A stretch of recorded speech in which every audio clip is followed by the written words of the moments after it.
요즘 이제 문제되고 있는 30, 40대 특히 뭐 영끌이라고 하죠. 20, 30대 이런 분들이 대출 받으면서 가격이 급등했던 거예요. 근데 지금은 정확히 반대 현상이 일어나죠. 수요는 줄어들고 그리고 집을 갖고 있는 사람들은 네. 팔려고 할 겁니다. 그런 대표적인 현상이 보시는 그래프예요. 집값이 오를 때 한국에서 70세 이상이 계속 집을 삽니다. 70세 이상이? 예. 근데 이렇게 말씀드리면 그렇지만 사실은 70세 이상 분들이 네. 부동산 투자를 굉장히 잘하시는 분들이에요. 집값이 충분히 올랐기 때문에 이 70대 투자 목적의 소유자들은 이제 집을 팔기 시작했다는 거예요. 근데 이 물량을 누가 받아갑니까? 3040. 그렇죠. 근데 이분들이 집을 팔기 시작했다는 건 중요한 저희한테 시사점을 주는 겁니다.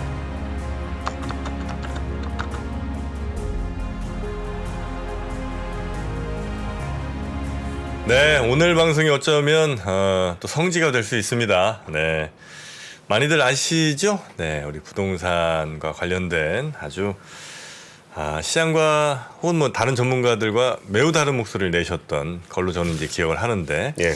오늘은 또 어떤 이야기를 해주실지 어떤 톤의 이야기를 주실지 저는 좀 겁납니다. 매우 기대됩니다. 저는. 네, 그 화랑에서도 약간은 좀 다른 관점을 좀 보여주셨는데 네. 지금 약간 이제 거래가 많이 줄어들고 약간은 좀 꺾이는 그런 분위기이기 때문에 앞으로가 굉장히 불안한 사람들이 꽤 많을 거예요. 네. 근데 그래서 오늘 이강수 의원님의 어떤 말씀을 하실지 자, 바로 바로 진행하시죠. 네, 우리 위원님 예, 안녕하세요. 정말 오랜만입니다. 예, 네. 오랜만입니다. 건강하셨죠? 예. 네. 안 불러주셔서. 저희가요? 예. 그럴 리가. 만약에 그랬다면 부동산 시장이 너무 좋아서 아마 못 불렀을 거예요. 그러니까 민망하실까봐. 그러니까 많은 분들이 너 가만히 있다가 왜 그 부동산 좀 빠지니까 나오냐 그러는데 사실 안 불러주셔서 안 왔어요. 못 왔어요. 그렇습니까? 저희 그건 배려 차원이라고 좀 보시면 되겠습니다. 알겠습니다. 괜히 오셨다가. 근데 부동산은 사실 뭐 늘 그때 나오실 때도 그랬습니다. 굉장히 이제 예민하고 민감하고 많은 네. 분들이 이제 다들 각자의 의견들이 너무나 강하시다 보니까 네. 논란이 때 아닌 논란이 좀 많이 돼갖고 그리고 또 사이클이 굉장히 길어요. 그래서 말씀하신 사이클이 언제를 얘기하는지를 시청자분들이 잘 인지하지 못하는 경우도 좀 있는 것 같아요. 맞습니다. 근데 공 기자님 말씀하신 대로 사실 부동산이 이게 저희가 뭐 1년 사고 팔고 주식처럼 뭐 오늘 사고 팔고 이런 자산은 아니잖아요. 네네. 그렇기 때문에 긴 호흡에서 보셔야 되고요. 또 하나는 뭐냐면 그렇기 때문에 어떤 기간을 사이클로 보는 건 좀 위험합니다. 그러니까 변화를 사이클로 읽어야지 어떤 뭐 몇 년 2년, 단위다. 2년이다, 4년이다, 10년 사이클이다 뭐 이거는 사실 되게 위험한 그런 가정일 수 있죠. 네. 예. 자, 그러면 우리 위원님이 지금 현재 상황 한번 좀 진단 좀 해주시죠. 지금은 어떤 쯤에 와 있습니까? 우리 부동산 시장은. 지금은 잘 아시겠지만 그 현상은 딱 두 가지로 요약할 수 있어요. 하나는 뭐냐면 거래가 급감하고 있고요. 네. 예를 들어서 서울의 아파트가 한 달에 1000건이 안 되게 거래가 되고 있어요. 그래서 뭐 500건 근처인데요. 그 얘기는 뭐냐면 이제 서울의 아파트를 사시면 1000명 안에 들어간다는 말입니다. 네. 그다음에 두 번째는 뭐냐면 그러면서 가격이 크게 하락하는 지역이 나타나고 있어요. 실거래 가격으로. 그래서 예. 일부 지역은 코로나 이전으로 돌아가고 있는 상황입니다. 그래서 이 두 가지 현황이 일어나고 있다. 이렇게 보시면 좋으실 것 같습니다. 네. 가격 일부 지역에서는 상당히 의미 있는 수준으로 떨어지고 있고 그리고 거래 자체가 굉장히 좀 줄어 있다. 네. 이 두 가지가 이제 또 예전에 이제 저한테 주셨던 말씀 중에 하나가 가격 하락으로 가는 가장 중요한 변곡점에선 분명히 거래가 줄 거고 그 와중에서 가격이 좀 하락하는 그러니까 그 시그널이 나올 거다라고 하셨거든요. 네. 혹시 그게 지금입니까? 그렇죠. 왜냐하면 이게 저희가 엄밀하게 보셔야 될 게 지금 네. 이런 말씀을 많이 하세요. 거래량이 그렇게 몇 건 안 되는데 거기서 하락 거래한 게 과연 시장이냐? 이런 말씀을 많이 하시죠. 그래서 거래가 활성화되고 뭐 그런 정책들이 나오면 시장이 다시 또 달린다. 불을 붙일 거다. 네. 이렇게 말씀하시는데 중요한 전제가 필요합니다. 뭐냐면 특히 코로나 기간에 한국의 부동산 가격이 급등할 때 네. 거래가 감소하면서 상승했어요. 그래요? 네. 거래량은 감소했어요? 거래량도 감소했지만 더 중요한 건 뭐냐면 제가 그래프 하나 보여드릴게요. 이 그래프 잠깐 보시면 네. 이게 까만 그래프가 거래 회전율입니다. 거래 회전율은 뭐예요? 거래량. 그러니까 아파트 단지 100채 중에서 네. 몇 채가 거래됐는지. 100채가 100번 거래되면 회전율 한 번. 네. 그러니까 100채 중에서 예를 들어 이게 퍼센트지인데 네. 지금 지난해 2021년도에 2.6%잖아요. 네. 100채 중에서 1년 동안 2.6채가 거래됐다는 거예요. 이해하셨죠? 네네. 근데 이건 거래량하고 다른 개념이에요. 시장이 호황일 때는 어떤 현상이 벌어지냐면 그동안 거래 안 됐던 아파트들이 거래되기 시작해요. 예를 들어서 나홀로 아파트 뭐 이런 것들. 예. 그러면서 전체 거래량은 안 줄어요. 안 줄 수 있어요. 사실 줄었는데 많이 줄지 않죠. 그런데 네. 흥미롭게 뭐냐면 그 아파트만 볼 때 거래 회전율을 보시는 것처럼 급감해요. 이해하셨죠? 네네네. 그래서 예를 들어서 여러분들이 그동안 보시는 그런 고점을 달리고 막 몇 억 오르고 몇 프로 올랐다는 건 한두 채가 거래돼서 만들어진 가격이란 말이에요. 약간 왜곡 같은 게 좀 있을 수 있겠군요. 그러면. 아니 왜곡이 아니고 시장의 그 본성이 그렇습니다. 그러니까 올라갈 때는 더 올라갈 거니까 안 내놓는 거죠, 물건을. 그렇죠. 그러면서 쉽게 말해서 올라갈 때도 금 매수인 거예요. 예. 패닉 매수. 예. 근데 반대로 지금은 금 매물이잖아요. 네. 이렇게 변동이 똑같이 일어나는 거예요. 그래서 지금도 시장의 자연스러운 변화다. 절대 그렇게 여러분들이 생각하시면 안 된다. 야, 몇 채가 거래한 데서 그 가격은 믿지 못해. 의미 없어. 오를 때도 그랬단 말이에요. 떨어질 때도 그런단 말이죠. 예. 그래서 지금은 뭐냐면 살 사람이 없는데 팔 사람만 있으니까 네. 사실 금 매물이 시장의 가격을 형성하고 있는 상황이죠. 그래서 여러분들이 제가 좀 안타까운 게 아직도 이제는 막 가격이 계속 오를 거다 분들이 지금 가격 믿지 마라. 이런 분들이 되게 많으세요. 그래요? 네. 근데 그 근거가 뭐냐면 한두 채 거래되는데 그 가격을 왜 믿냐. 근데 오를 때도 그랬다. 그럼 오를 때도 그러셨어야죠. 한두 채 거래돼서 오른 건데 그때 가격은 믿고 떨어질 때 가격은 왜 믿지 말라는 거예요. 사실 시장에 특히 한국의 부동산 시장 이렇게 본질적으로 움직인다는 걸 여러분들이 아셨으면 좋겠습니다. 그러니까 지금 거래량 기준으로 좀 설명을 해주셨는데 그러면 한 2020년, 21년 코로나19와 함께 갔던 그 부동산 시장에서 그 상승률이 좀 어떤 이유로 좀 높았었고 지금은 어떤 게 좀 달라졌다라고 좀 보시는 거예요? 그러니까 상승률을 저희가 판단할 때 저희가 현황 분석을 그러니까 공기자님 말씀하신 대로 저희가 현황 분석을 할 때 이 그래프를 한번 같이 보셨으면 좋겠는데요. 네. 여러분들이 보실 때 코로나 기간에 가장 많이 오른 지역은 경기도였어요. 그렇죠. 매년 20% 이상씩 올라요. 집값이요. 그러면 2년 동안 누적적으로 70%가 오른 거예요. 예. 엄청나죠. 아파트 가격이요. 그럼 이제 경기 지방이 왜 올랐을까 원인 파악을 하면 저희가 그 이유를 찾아낼 수 있겠죠. 그래서 제가 요 다음 장 요 그래프 보시면 경기도의 구별로 변동 요인을 찾아봤습니다. 자신의 여기서 막대 그래프가요. 시군별로 봤을 때 그 지역의 아파트의 가격이에요. 예. 쉽게 말해서 과천은 평균 가격이 15억 정도 되는 거고 오산시는 3억 정도 된 거예요. 근데 점 찍혀 있는 건 상승률입니다. 2년 동안 누적 상승률. 예. 잘 보시면 막대 그래프가 낮을수록 점이 높게 찍히죠. 그러네요. 그렇죠? 예. 그다음에 막대 그래프가 높을수록 점은 낮게 찍히죠. 그 얘기는 뭐냐면 절대 가격이 비싼 아파트일수록 상승률이 낮았다는 거예요. 들어올랐다는 그렇죠. 거죠. 예. 근데 여기서 야, 포천이나 이천은 막대 그래프 낮은데 많이 올랐잖아. 이 지역은 사실은 아파트가 그렇게 많은 지역은 별로 아니에요. 없어요. 그래서 이 지역은 좀 예외로 보시고 전반적으로 보면 그런 어떤 상관관계가 보이시죠.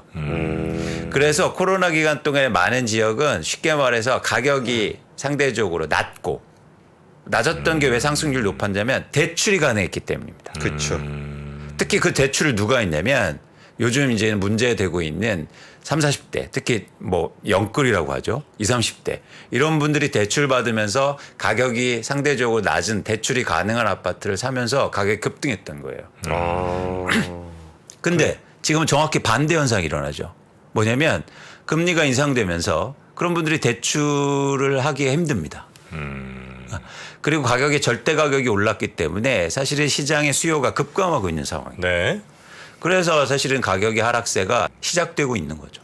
근데 이제 우리가 부동산 가격 이제 뭐 5% 올랐다, 10% 올랐다 할 때 네. 예를 들면 그 지역에 이제 10,000채 아파트가 있는데 그 중에 100채가 팔렸을 때 100채가 뭐 10% 올랐을 수도 있고 아니면 두 채가 10% 올랐을 수도 있잖아요. 역시 마찬가지로 다 10% 그렇게 계산하는 겁니까? 정확히 제가 계산하는 방법은 네. 거래된 것만 계산합니다. 거래된 것만. 네. 그러니까 거래 안 된 것들은 사실 통계에서 빼고요. 네, 네, 지수를 계산하면 그렇게 하는 것처럼 거래 안 된 것도 포함하니까 우리가 체감하는 것보다 낮게 나타나요. 지수는. 그래서 제가 보내드리는 뭐 20, 30% 올랐다는 건 네. 사실 거래, 실거래가 그것만 기준으로 해서 그 기준으로 보여드린 겁니다. 네네네. 자, 그 기준으로 봤을 때 하여튼 경기도 쪽에 보면 대체로 좀 저가, 그러니까 좀 낮은 가격의 아파트들이 더 상승폭이 훨씬 더 컸다. 그렇죠. 네. 그래서 정확하게 어떤 말씀을 드릴 수 있냐면 네. 저금리 효과가 굉장히 컸다는 거예요. 대출이 가능한 아파트가 상승률이 높았으니까. 그 얘기는 네. 그리고 절대 가격이 낮을수록 조금 오르면 상승률이 높게 나타나잖아요. 네네네네. 그렇죠? 그렇겠죠. 네네. 그런 차원에서는 최근에 2년에 그런 변화들이 있었다 볼 수 있습니다. 그러니까 가격 상승을 주도했던 거는 이제 3040의 어떤 좀 저가 아파트, 그러니까 15억 넘으면 대출을 못 받으니까 그쪽이 좀 주도를 했었다는 거고, 그게 실제로 거기도 젊은 층들이 대출을 많이 받았던 것도 맞는 거예요? 그렇죠. 그래서 이건 뭐 통계적으로 바로 나오니까 네. 이게 보시는 그래프에 보시면 잠깐 같이 보시면 30대에서 주택담보대출 총액이 가장 많이 증가하잖아요. 그러니까 과거에는 이러지 않았습니다. 이런 말씀드리면 좀 그렇지만 30대는 조금 내 집 마련하는데 좀 시간을 좀 드리고 아이들이 취학 영역 갈 때까지 이런 사실 연령대였는데 네. 최근에 가장 많이 대출을 했어요. 네. 그리고 여기서 아주 특징적인 현상은 이왕 보여드렸으니까 네. 60세 이상도 대출을 엄청 증가시킵니다. 이건 왜 그래요? 이제 이 점에 대해서는 다른 상세히 말씀드리고 싶은 건데 뭐냐면 그만큼 투자 목적의 수요가 많았다는 거예요. 최근 2년간. 꼭 내가 필요하진 않지만 그래도 사두면 오를 거라는 기대, 이게 60대 분들도 많이 대출을 받게 한 요인이라는 거예요. 그렇죠. 그렇죠. 그래서 그런 어떤 투자 수요들이 많이 증가하면서 최근 네. 2년간 상승률이 높았는데 또 하나 여기에서 이제 더 상승률이 높은 원인을 제공했던 거 아까 이제는 공 기자님 말씀하셨듯이 집을 갖고 있는 사람들이 집을 안 파는 거예요. 더 오를 걸 기대하니까. 네네. 그래서 공급은 감소하고 수요가 증가하면서 집값이 폭등하는 현상이 나타났습니다. 근데 지금은 그리고 앞으로는 정확히 반대 현상이 일어나요. 그렇겠죠. 예. 예. 수요는 줄어들고 그리고 집을 갖고 있는 사람들은 네. 팔려고 할 겁니다. 그래요? 예. 떨어지면 팔려고 하죠. 예. 그게 되게 중요한 거예요. 아니 근데 떨어져도 이제 지난 몇 년간의 그 기억들이 있잖아요. 네. 야, 떨어져도 몇 년 지나면 또 갈 건데 이걸 내가 지금 팔아? 이런 생각 하시지 않을까요? 그러니까 대부분의 집을 시장의 유동성을 제공해주는 집을 보유한 분들은 네. 투자 목적으로 사놓기 때문에 네. 그동안 수익률이 굉장히 높아요. 네. 그렇기 때문에 집값 상승의 기대가 크지 않다면 집의 매물이 증가할 수 있고 그런 현상이 이미 나타나고 있습니다. 그런 대표적인 현상이 보시는 그래프예요. 흥미로운 지점인데 네. 집값이 오를 때 한국에서 70세 이상이 계속 집을 삽니다. 70세 이상이? 예. 근데 이렇게 말씀드리면 그렇지만 사실은 70세 이상 분들이 네. 당장 내가 살 집이 없어서 거주 목적의 집을 사는 것보다 투자 예. 목적의 수요가 많았을 것으로 저는 추정합니다. 네네네. 그런데 집값이 우리나라 집값이 최근에 바닥을 찍은 게 한 2013년, 14년 이 정도였는데 네. 예. 그때 정확히 바닥부터 70세 이상이 계속 그 보시는 것처럼 그 증가시켜요. 소유하고 있는 물건을. 아. 그런데 2020년도에 어떻습니까? 줄어들죠. 예. 네네. 그러니까 뭐냐면 집값이 충분히 올랐기 때문에 이 70대 투자 목적의 소유자들은 이제 집을 팔기 시작했다는 거예요. 근데 이 물량을 누가 받아갑니까? 3040. 그렇죠. 흥미로운 지점이에요. 근데 이 70대 분들이 사실은 부동산 투자를 굉장히 잘하시는 분들이에요. 하긴 또 인생의 역전이 부동산의 역사하고 동일합니다. 뭐 그러실 수 있죠. 예. 그래서 이거를 통계로 보면 6페이지 요거 같이 그래프 한번 봐보세요. 네. 현재 70세 이상 분들은 네. 이제 과거 역정을 한번 제가 얘기해 드려 볼게요. 보시면 가장 집이 필요할 때는 아이들이 취학으로 갈 때죠. 그쵸. 그때 30대 후반으로 볼 수 있는데 30대 후반에 한국의 부동산 가격이 가장 급등할 때를 겪어왔어요. 그러면서 두 가지가 생겼겠죠. 하나는 뭐냐면 집을 갖고 계신 분들은 엄청나게 부를 이루었겠고 없으신 분들이 충격이 컸겠죠. 음. 그리고 또 집이 연령별로 보면 가장 필요할 때가 뭐냐면 50대 중후반 때입니다. 이때 집에 대한 고민이 가장 커요. 네. 왜냐하면 퇴직을 앞두고 자산은 가장 많은 상황 속에서. 그런데 보시면 그때 한국의 또 집값이 폭등하는 기간이었어요. 네. 참여정부 시절에.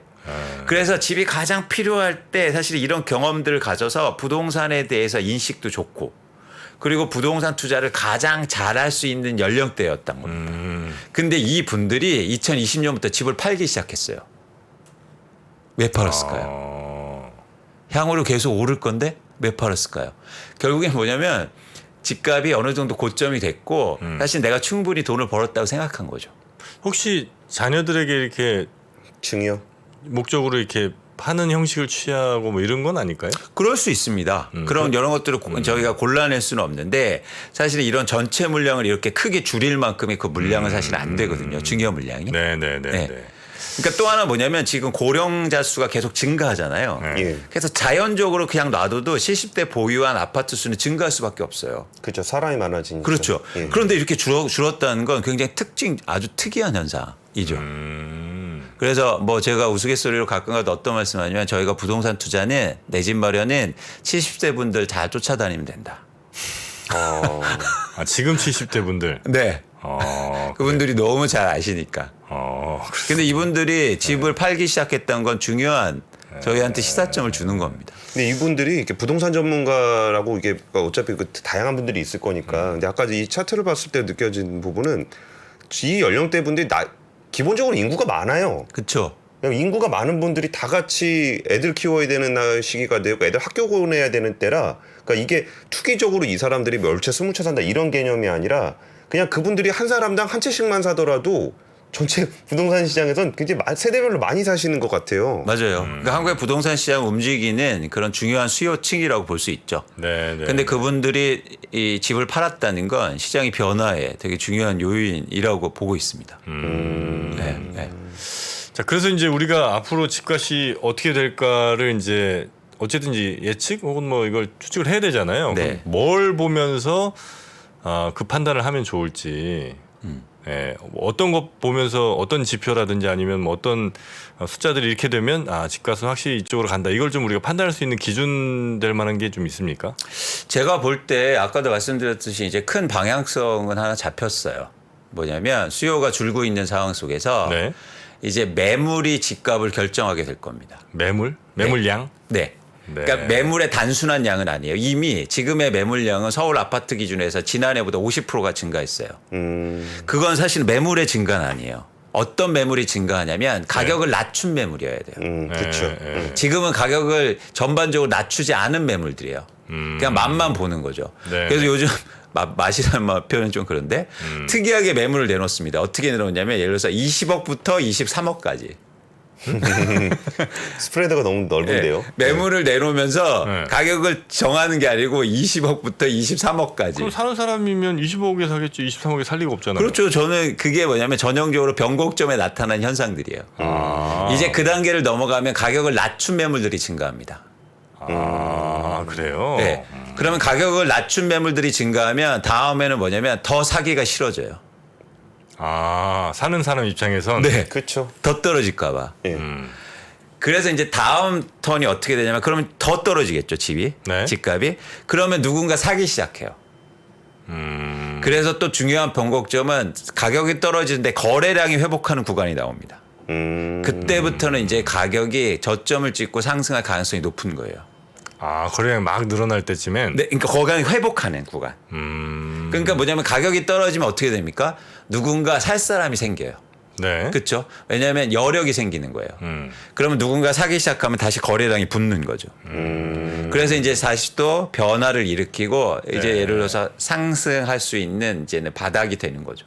근데 지금 조금 장기적인 거 얘기를 되게 압축적으로 말씀을 해주신 것 네, 같은데 그쵸. 아직 이렇게 내려가는 것도 아직 정리가 안 돼 있는 상황에서 맞습니다. 반등을 얘기하신 거라 이게 사이클을 굉장히 긴 얘기를 해주시는 것 같아서 요 앞에 단 우리가 지금 당장 겪어야 되는 그 금리 인상과 이자 비용 급증하고 전세 가격 뭐 올라오고 뭐 이런 그 단기적인 관점에서는 지금 어떤 시장을 좀 예상하고 계세요? 그래서 지금 일단 현황은 뭐냐면 지금 매물이 증가하지만 가격을 낮춘 매물은 아니다. 근데 수요는 급감한 상황이다. 그렇기 때문에 거래량이 크게 감소했잖아요. 네. 이 다음 상황은 뭐냐면 아까처럼 말씀드린 것처럼 가격을 낮춘 매물이 증가하는데 그 폭에 대해서 저희가 고민을 해봐야죠. 그 폭을 결정하는 건 전세 가격이 될 거예요. 네.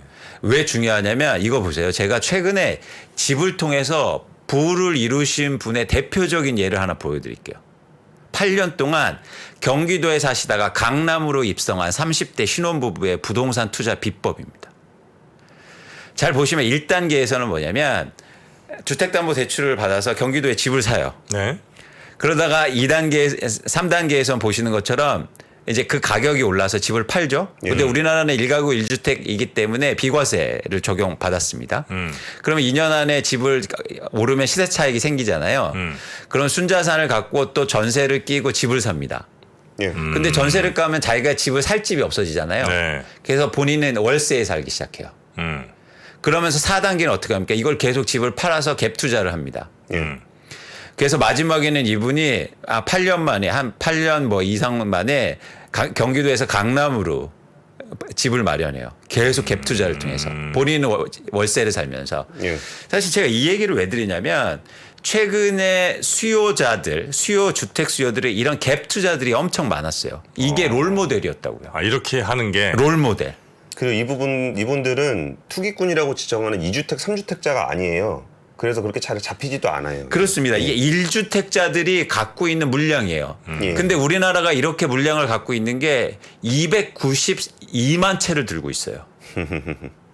뭐가 292만 채라는 거예요? 1주택자가 투자 목적으로 집을 갖고 있는 게요. 자기가 안 사는 안 이유가 살면서. 그게 갭 한 투자를 해놓은 그게 게. 300만 채 가까이 된다는 거예요? 그렇습니다. 이렇게 이유가 뭐냐면 1주택자들의 비과세 과세 혜택이 크기 때문이에요. 예. 1주택자는 선으로 생각하거든요. 네네. 그래서 1주택자가 이렇게 투자 목적으로 사놓으면 괜찮은 거예요.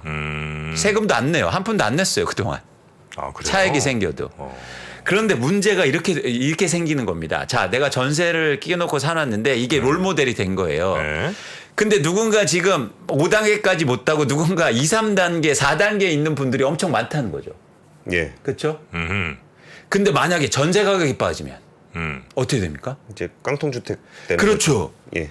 그러면서 집을 팔기 싫어도 팔 수밖에 없는 상황이 나와요. 이렇게 되면 집값의 하락폭이 되게 커질 수 있다. 근데 최근에 전세 가격이 빠질 가능성이 굉장히 크고 있어요. 전세 가격이 빠질 가능성? 네. 전세 가격이 빠질 가능성이 큰 건 뭐냐면 첫 번째 이유는 굉장히 빠르게 월세화가 진행되기 때문이에요. 월세가 되니까 전세 수요가 감소하는 거죠. 네네. 근데 이렇게 갭 투자하는 분들은 월세를 줄 수 있습니까? 없습니까? 못 주죠. 못 주죠. 못 예. 줘요. 그렇기 때문에 거기서 그냥 보증금이 줄어드는 효과가 나타나는 거예요. 두 번째 이유는 지금 거주의 수요들이 광역화가 되고 있어요. 예. 넓어져요? 그건 무슨 얘기냐면 요 그래프 한번 보세요. 서울의 아파트 입주 물량이 이렇게 감소합니다. 예. 그렇죠? 서울의 아파트 입주 물량이 감소하니까 전세 가격이 급등할 거라는 전망이 많았어요. 네네네. 그렇죠? 네. 그런데 이렇게 급등하니까 이게 감소해서 하는데 문제가 뭐냐면 문제라기보다 어떤 현상을 보세요. 이거는 경기 플러스 인천 아파트 입주 물량입니다.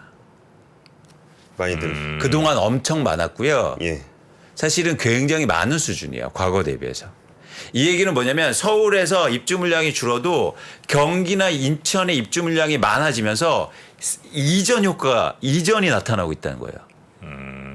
우리 서울은 집값도 비싸고 조금만 나가면 새 아파트 막 있으니까 조금 멀리 다니더라도 있잖아요. 그렇게 이사 가시는 분들 그 서울 인구는 좀 줄고 경기도 인구가 요새 좀 많이 늘었어요. 네, 그거를 여실히 보여주시는 것 같아요. 그렇습니다. 그러니까 무슨 얘기냐면 과거에는 서울의 입주 물량이 줄면 전세 가격 조금 올려줘서도 살았어요. 네. 근데 이제 전세 가격이 너무 많이 올려달라는 거예요. 그러니까 이제는 사실은 좀 슬픈 일이지만 사실 거주지가 멀리 확장되고 있다는 겁니다. 자, 그럼 이 두 가지 중에 먼저 전세 가격 떨어진다는 게 월세가 이제 늘어나면 뭐 늘어날 수 있을 것 같긴 해요. 전체적으로. 근데 그 월세가 늘어나는 건 대체로 집주인들이 원하는 거지 수요자들이 원하는 경우는 많지 않은 것 같아서 그러면 오히려 남은 전세들은 더 가격이 올라갈 가능성 왜냐면 희소성이 있으니까 그렇지 않을까 싶은 게 하나가 있고요. 네. 그다음에 서울 지역의 공급량은 좀 적지만 그래도 인근에는 훨씬 경기 지역에 많다. 뭐 그럴 수 있지만 그럴수록 더 서울에 대한 선호와 집중 혹은 뭐 가격 인상은 더 가능성이 높은 거 아니냐라고 생각이 들기도 합니다. 그러니까 첫 번째 질문하신 건 뭐냐면 지금 수요자들도 월세를 원해요. 수요자들이요? 네, 금리가 인상돼서. 전세 대출 금리가. 네, 그러니까 전세를 올려주는 것보다 네. 월세가 지금 더 싸요. 아 그래요? 예. 그러니까 은행에서 대출 받아서 전세를 막 2, 3억 올려주는 것보다 네. 월세가 더 싸단 말이에요. 비교했을 때. 그래서 수요자들도 이제 월세를 네. 불가피한 측면도 있지만 월세 수요가 많아지고 있어요. 그래요? 수요자들도 원해요. 두 번째는 뭐냐면 이거를 저희가 지역적으로 보면 그럼 서울의 물량이 줄어서 가격이 올라갈 거다. 그 차원은 이제 그러니까 아파트 가격과 네. 전세 가격은 다르게 보셔야 됩니다. 아. 이건 뭐냐면 쉽게 말해서 지금 서울의 전세 수요 공급이 네. 그러니까 공급이 줄고 있지만 그만큼 수요도 빠르게 줄고 있다는 거예요. 외곽으로 나가니까. 그런 차원에서는 이런 어떤 지금 경기와 인천의 아파트 입주 물량이 엄청 많다는 거예요. 네, 이걸 네, 저희가 간과했던 거죠. 실제 채팅창 보니까 지금 요즘 월세가 많이 없다고 네. 월세가 대세인 것 같다는 이런 그렇죠. 얘기가 많이 있으시네요. 그렇죠. 그리고 전세가 좀 집주인들이 너무 올려달라 그런 측면도 좀 있긴 있어요. 한 번에 막 몇 천만 원씩 몇 억씩 올려달라 그러니까 도저히 감당이 안 되는. 예. 그렇죠. 근데 말씀드렸듯이 그 전세를 받아야 되는 분들은 갭 투자를 해놨기 때문에 반드시 건세로 가야 돼요. 그렇죠. 네네네. 그리고 예전에 금리 낮을 때는 집주인이 올려달라 그러면 그냥 눈 찔끔 감고서 올려주면 되는데 이제 금리가 비싸서 세입자도 그렇게 올려줄 수가 없어요. 네네. 그렇죠. 그리고 또 아마 세입자 입장에서는 야 이거 전세했다가 이거 떼이면 이게 한두 푼도 아니고 그런 생각도 하실 수도 있겠네요. 월세는 차라리 뭐 몇 달치 뭐 이렇게 뗄 수는 있지만 그런 생각도 하실 수는 있겠네요. 그렇습니다. 그래서 저희가 전세 가격을 말씀드리는 이유는 전세 가격이 집값하고 직결되기 때문이에요. 아까 말씀드렸듯이 갭 투자 비중이 높았고 네. 그리고 특히 1주택자분들이 그런 집을 많이 가지고 계신데 전세 가격이 떨어지기 시작하면 가격을 낮춘 매물이 증가할 수 있다. 네, 불가피하게. 네, 네. 그렇게 되면 하락폭이 훨씬 더 커질 수 있습니다. 네. 그러면은 지금 위원님께 말씀하신 얘기들을 종합해 보면 대충 어떤 상황인지 파악은 좀 되는 것 같아요. 네. 그러니까 시간이 거의 다 된 것 같아서 네, 네. 지금 이런 상황에서 우리가 그 투자자가 됐던 아니면 그 주택을 실거주자가 됐던 이런 부동산 시장 참여자들에게 좀 어떤 얘기를 좀 해주고 싶으세요? 그러니까 첫 번째는 제가 계속 강조하지만 부동산 시장을 길게 보셔야 된다. 수익률은 뭐 올라간다고 사고 내려간다고 팔고 이럴 게 아니고요. 기업으로 시장의 변화를 잘 읽으셨으면 좋겠고 네. 두 번째는 일제는 무주택자분들이 사실 이렇게 집값이 떨어졌을 때 내 집 마련하기에 좋은 기회가 올 거잖아요. 네. 그런 부분에서 고민을 해야 된다는 거예요. 집값이 뭐 제가 10년, 20년 계속 빠질 거다 그런 말씀을 드리는 게 아니고 집값은 반드시 다시 회복하고 다시 오르는 구간이 올 겁니다. 그게 어떤 자본주의의 사실은 숙명 같은 일이에요. 그런 차원에서는 여러분들이 이런 변화를 기회로 보셨으면 좋겠다. 네. 오를 때는 막 사고 싶었는데 내릴 때는 사고 싶지 않아요. 사람이 심리가 그렇거든요. 네. 그렇기 때문에 저희가 잘 보면 사실 떨어질 때는 다들 이제 어떤 말들을 하실 거냐면 야 요즘 집을 누가 사? 그치. 뭐 집보다 차가 더 낫지 이런 말씀 하실 거예요. 이제 신문에도 그렇게 나오고 그런데 분명 그런 시점에 오면 변화가 일어날 겁니다. 그 변화는 사실은 제가 구체적으로 말씀드리면 거래량을 잘 보시면 좋겠다. 네. 가격이 떨어지면서 거래량이 회복하면 시장이 회복 시그널이고 사실 그걸 지금 제가 여기서 뭐 그게 2년 후다 3년 후다 이런 말씀 못 드려요. 네, 왜냐하면 네, 지금 네. 사이클이 훨씬 더 짧아지기도 하고 시장이 변화는 항상 유동적이기 때문에 네. 그런 차원에서 여러분들이 어떤 시장의 지표들이나 흥미로운 건 뭐냐면 이렇게 시장의 가격이 빠지잖아요. 그럼 부동산 관련된 책이 안 팔려요. 아 그래요? 네, 반대가 돼야 되는데 주식 똑같잖아요. 아. 주식 막 오를 때는 저희도 뭐 구독자 수도 많고 그렇지 않습니까? 네, 네. 주식 가격 빠지면 사실은 많이 안 보시고 이러잖아요. 네. 똑같아요. 저는 여러분들이 반대가 되었으면 좋겠다. 아 그런 말씀을 꼭 드립니다. 떨어질 때일수록 공부 열심히 해서 오히려 내집 좋은 마련 투자의 기회로 삼는 게 네. 좋겠다. 네, 알겠습니다. 우리 이광수 연구위원님은 아침에 다시 한번 저희가 조만간 다시 한번 시간을 마련해서 좋습니다. 아직 사실 소화 못한 내용들이 좀 많이 있거든요. 못다한 얘기가 엄청 많습니다. 네네네. 네. 그 이야기 다시 한번 듣도록 하겠습니다. 채팅창 보지 마시고요. 네. 조만간 다시 뵙겠습니다. 고맙습니다. 고맙습니다. 감사합니다. 네. 주택 시장을 네. 거주하는 사람들이 시장을 움직인다. 실수요자들이. 그럼 이렇게 급변하지 않아요. 그런데 투자하려는 사람들이 시장에 움직이기 시작하면 변동폭이 되게 커진다는 거죠. 그렇죠. 어제까지만 해도 네. 집값은 계속 오를 것 같았고 강남은 불패였는데 갑자기 오늘은 마음이 바뀌는 거예요. 이거는 2006년부터 2013년까지 강남 대치동의 아파트입니다. 불패의 대표적인 상징이에요. 2006년도에 이 집값이 7억 5천이었어요. 그러다가 갑자기 1년도 안 돼서 11억 5천으로 상승합니다. 왔다. 그런데 이게 1년이 좀 지나서 갑자기 7억으로 빠집니다.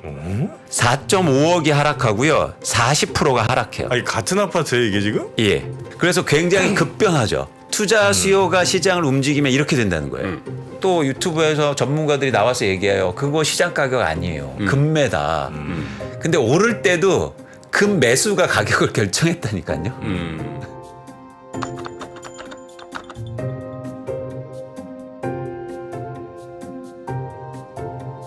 자, 그럼 오늘은 예고해드린 대로 걱정 많이 됩니다. 부동산 이야기 이분과 함께 예. 나눠보도록 미래에셋에서 이광수 의원 오셨어요. 어서 오세요. 예, 안녕하세요. 네. 근데 아침에 부동산 얘기하려니까 좀 마음이 무겁네요. 그렇습니까? 예. 그러니까 아침에 좀 활기차고 좋은 얘기를 해야 되는데. 활기차게 떨어진다는 얘기 하시면 되죠. 무거운 건 우리가 무거울 테니까 이광수 의원은 무겁지 마시고 그냥 원래 하세요. 항상 웃음이 또 많으신 분이니까. 그러니까. 알겠습니다. 네. 자, 어디서부터 시작해요? 오늘 한 3가지 정도 말씀을 드릴까 합니다. 첫 번째는 저희가 결국에는 이런 얘기를 하는 게 전망을 하기 위해서죠. 네. 뭐 과거 얘기를 하고 현재 얘기를 하는 것보다 네. 전망을 하기 위해서 가장 중요한 건 한국의 부동산 가격이 왜 움직이느냐 그 원인 파악에 대해서 네. 좀 진지한 고민이 필요해 보입니다. 네. 그래서 그 얘기를 첫 번째 하고요. 두 번째는 그걸 통해서 집값을 전망해 볼 겁니다. 네. 그래서 앞으로 어떻게 변할 건지.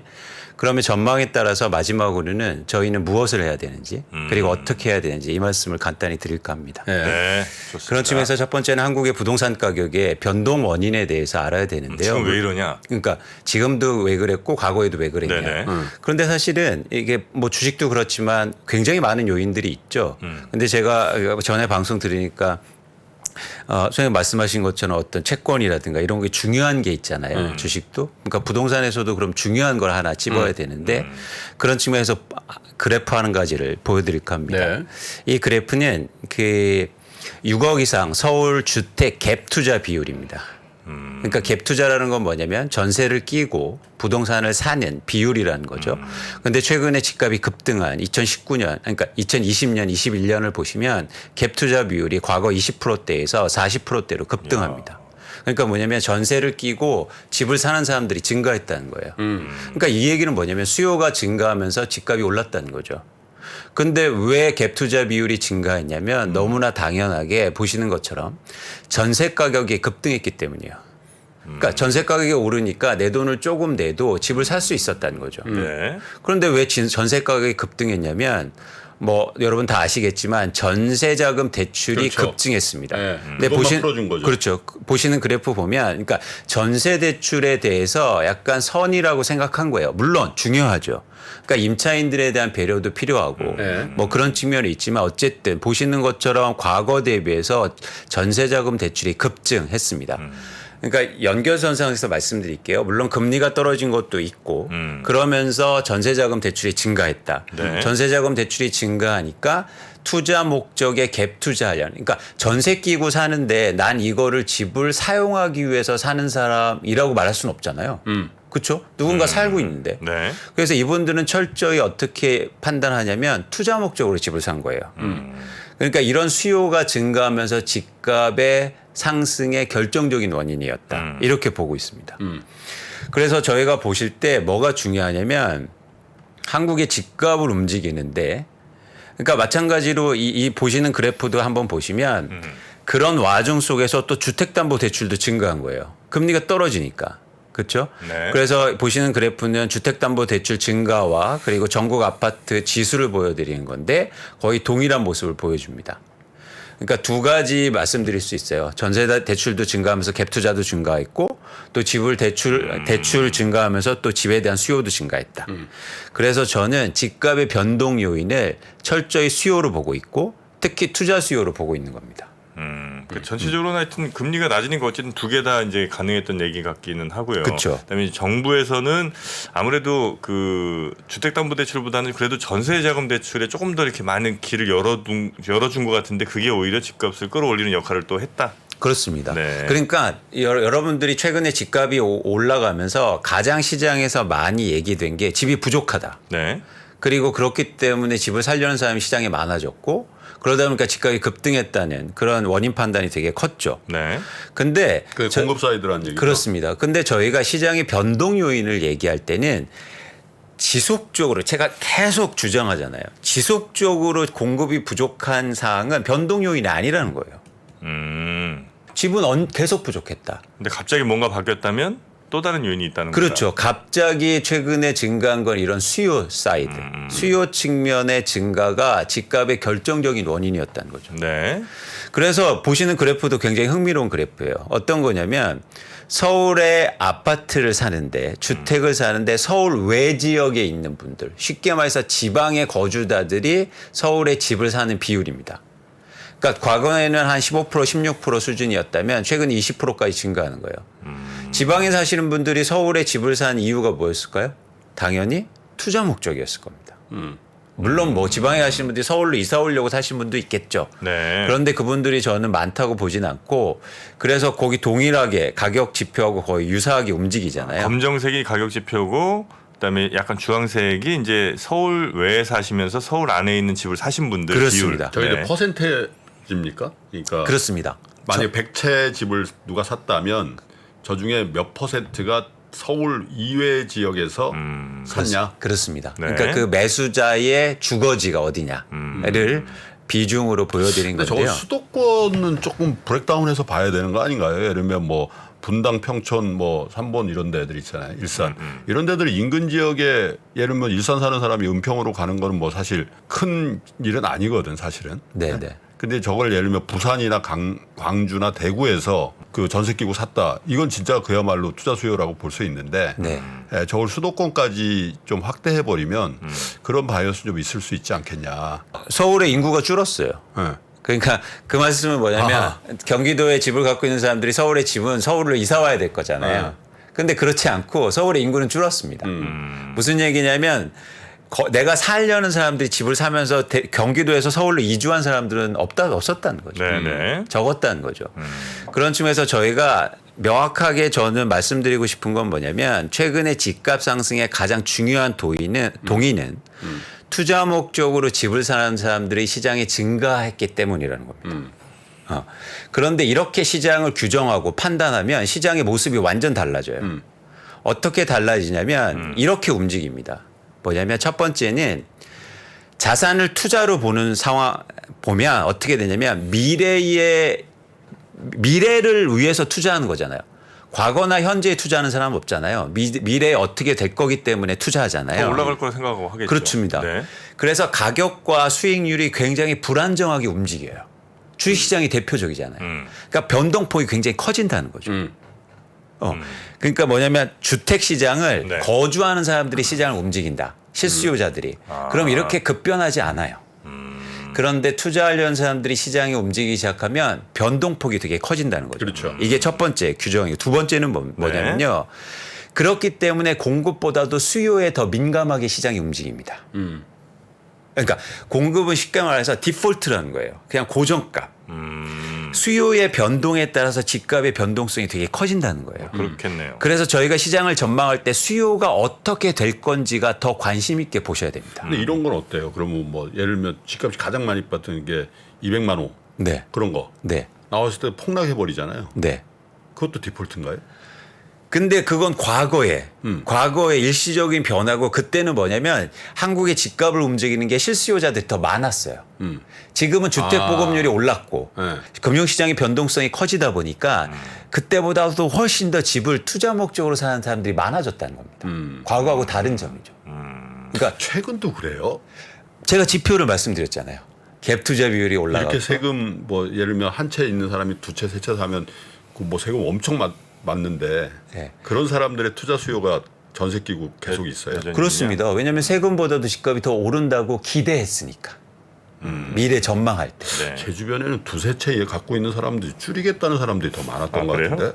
네. 그런데 실제로 줄이지 않고 사실은 더 사거나 아니면 또 하나 중요한 게 뭐냐면 제가 저번에도 말씀드렸듯이 무주택자들이 투자 목적으로 사는 비율이 엄청나게 증가해요. 근데 왜냐하면 제가 뭐 반대 의견을 내려는 게 아니라 무주택자가 투자 목적으로 샀다라고 개념적인 하시는데 네. 그럼 전세 끼고 산 거를 말씀하시잖아요. 맞습니다. 근데 내가 이거 살고 싶은 거예요. 근데 돈은 근데 없고. 지금은 당장 못 들어가서 산 거지. 네. 그거를 투자 목적이라고 할 수 있나? 근데 거기서 무주택자인데. 왜 투자로 판단하냐면 왜 지금이어야 되는 거죠. 왜 지금이었을까? 지금 안 사면 금리가 떨어지고 더 올라갈 계속 것 오를 것 같으니까. 같으니까. 아, 그게 그렇죠, 그렇죠. 심리적으로 투자의 심리인 거예요. 거주 목적으로 하면 내가 돈이 충분하고 내가 꼭 그 집이 필요하고 내가 거주할 때 사잖아요. 타이밍이. 근데 왜 지금이었을까? 그 마음에는 예를 들어서 뭐 이렇게 규정하기는 힘들지만 정량적으로 50% 이상 반 이상은 내가 투자 목적이 더 강했기 때문이에요. 되게 더 근데- 오를 거라고 생각하니까 샀겠죠, 그렇죠. 지금. 네, 그렇죠. 무리해서. 그래서 무주택자가 제가 지난번에도 말씀드렸는데 무주택자가 우리나라에서 집을 예를 들어서 전월세 준 물량. 그러니까 나도 전월세 살고 전월세로 준 물량이 무려 292만 호입니다. 예. 그러니까 아까 말씀하신 것처럼 내 주위에는 다주택자가 없어. 그래도 주위에 어떤 분들이 많으시냐면 무주택자인데 난 전세 살면서 다른 지역에 집을 갖고 계신 분들이 많아요. 그런 분들이 특히 최근에 특히 20, 30대를 중심으로 해서 굉장히 많이 수요가 증가합니다. 네. 물론 이렇게 얘기할 수는 있죠. 나 언젠가 그 집에 살 거야. 근데 왜 지금 샀냐는 거예요. 그건 돈이 될 것 같으니까 산 거예요. 그래서 계속 말씀드리잖아요. 그 수요가 더 중요하다. 시장의 변동률을 근데 파악하는. 실수요도 집값 오를 걸 기대하고 실수요지. 아, 내가 사는데 오를 거라고 생각하고 사는 것도 그 실수요다. 그렇지. 그렇죠. 근데 그 문제 다 지금 얘기되는 게 다 수요잖아요. 수요, 공급이 아니잖아요. 그 수요 때문에 시장의 변동성이 커지고 수요가 시장을 움직인다는 거예요. 그래서 이 규정이 여러분이 전망하는데 되게 중요합니다.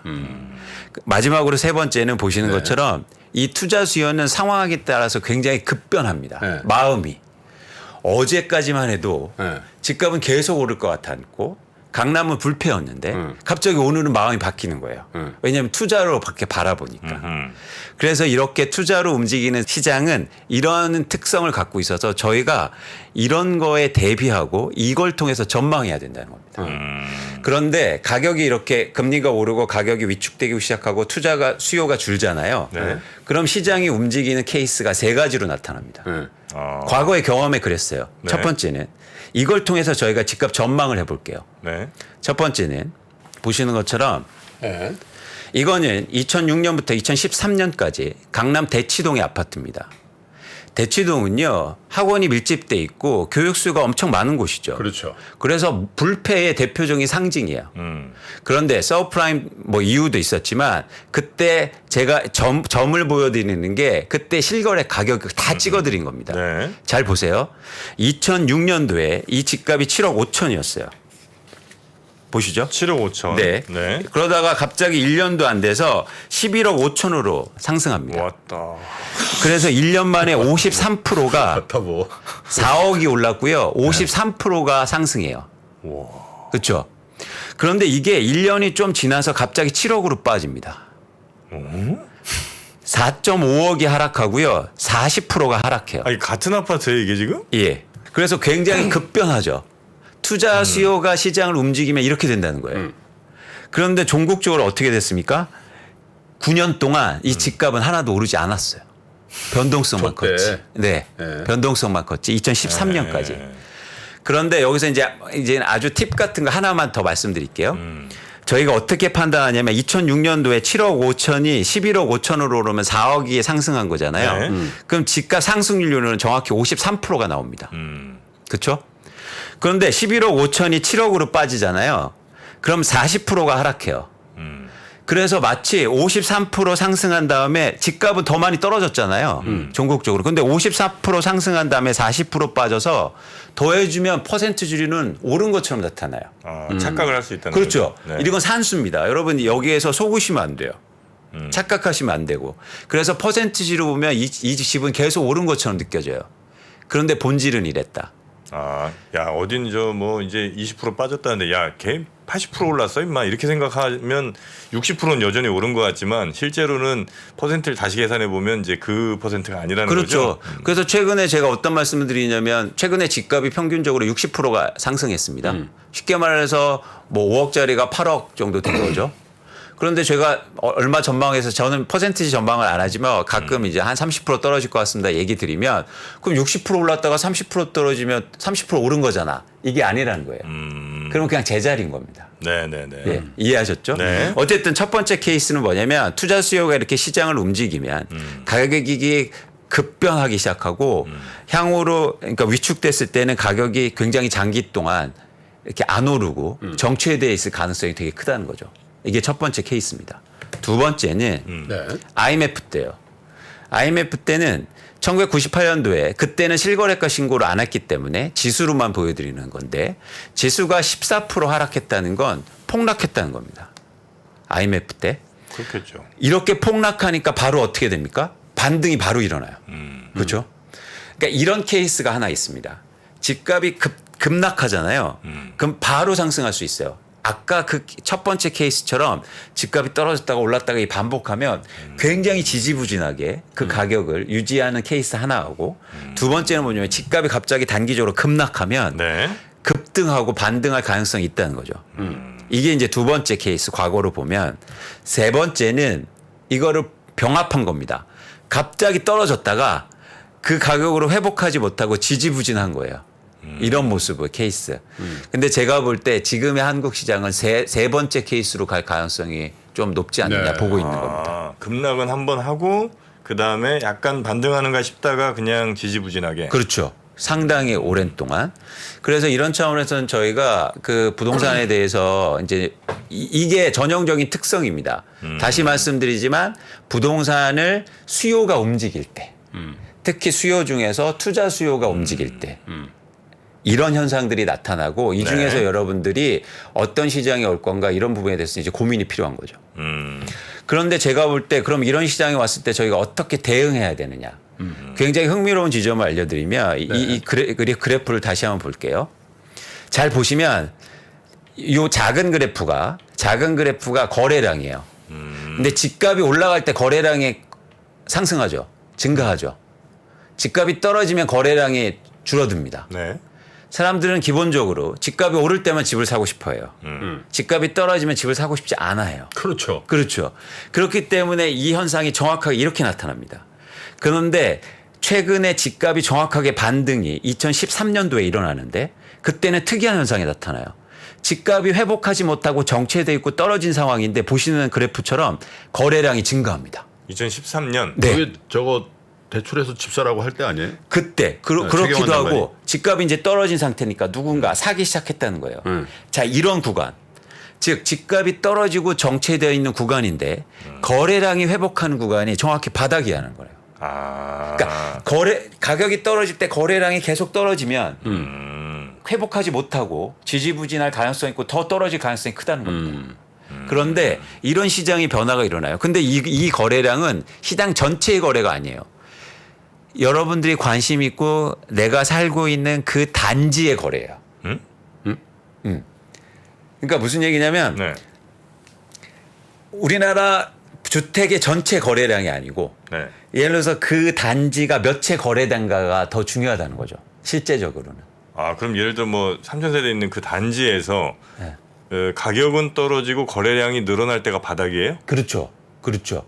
그러니까 전체 시장의 거래량은 아니고 그런 구별이 필요한 겁니다. 그거 어떻게 그게 왜 중요하냐면 예를 들어서 최근에 어떤 현상이 일어났냐면 아파트가 3채가 있어요.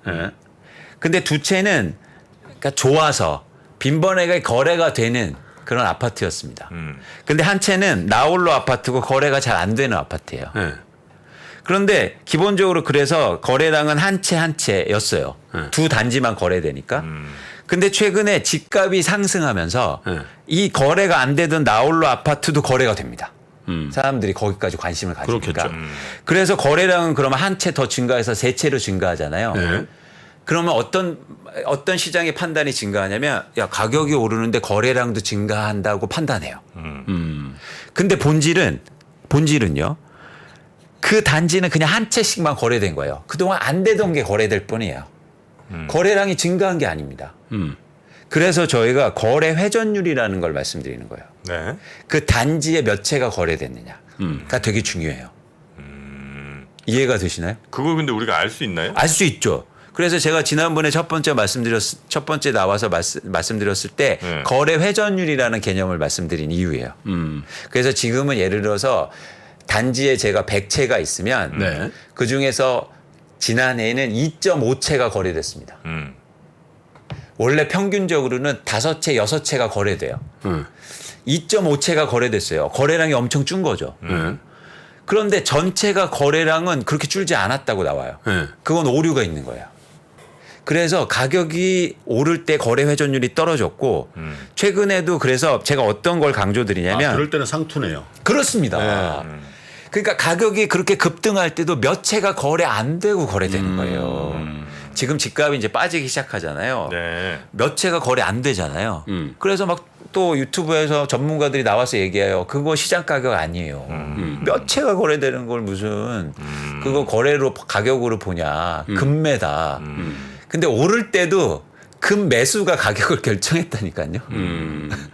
그러니까 오를 때도 금 매수가 결정하고 내릴 때도 금매가 결정한다는 겁니다. 시장 가격을. 네네네. 네.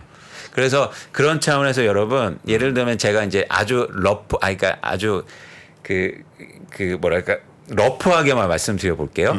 그러니까 내 단지에 지금 2채가 거래돼요. 1년에. 엄청나게 거래가 안 되는 거죠. 그런데도 가격이 빠지죠. 근데 앞으로 2채가 3채 되고 4채가 5채 될 거예요. 그래서 평균적으로 5채 정도가 오면 집값이 이제는 시장에 살아날 가능성이 크다고 저희가 판단할 수 있습니다. 몇 채 기준으로 5채? 5%입니다. 100채 기준으로 그렇습니다. 5채? 5%. 그러면 1000세대다 그러면 50건? 그렇습니다. 1년에. 1년에. 50건. 그거 어디서 체크해요? 그건 제가 체크해 드립니다. 아니 그냥 50채인지 30채인지를 알아야 그걸 판단할 거 아니에요. 아니 근데 경매 있잖아요. KD 무슨 랜드마크 지수 뭐 그래가지고 아니, 그런 데는 거래 많이 회전율이 잘 안 나오는데 안 나와요? 여러분 그럼 일주일에 한 번씩 나오셔야 되겠는데. 뭐 어떻게 알아라고? 아니 근데 네. 이게 그거를 이제 체크해 드리는데 중요한 건 뭐냐면 이제 감으로도 느껴지는 거예요. 그러니까 여러분들이 이제 부동산에 가시면 중개 사무소에 가시면 사장님 요즘 거래가 어때요? 몇 채가 거래돼요? 아 요즘 거래 없어. 이러면 사실은 시장이 아직도 먼 거고 어떤 상황이 오냐면 요즘 가격은 빠지는데 조금씩 거래가 되네. 그러니까 사람들이 많이 물어봐. 이건 아니에요. 사람들은 언제나 물어봐요. 그런데 그냥 거래가 요즘 좀 돼. 이런 시점.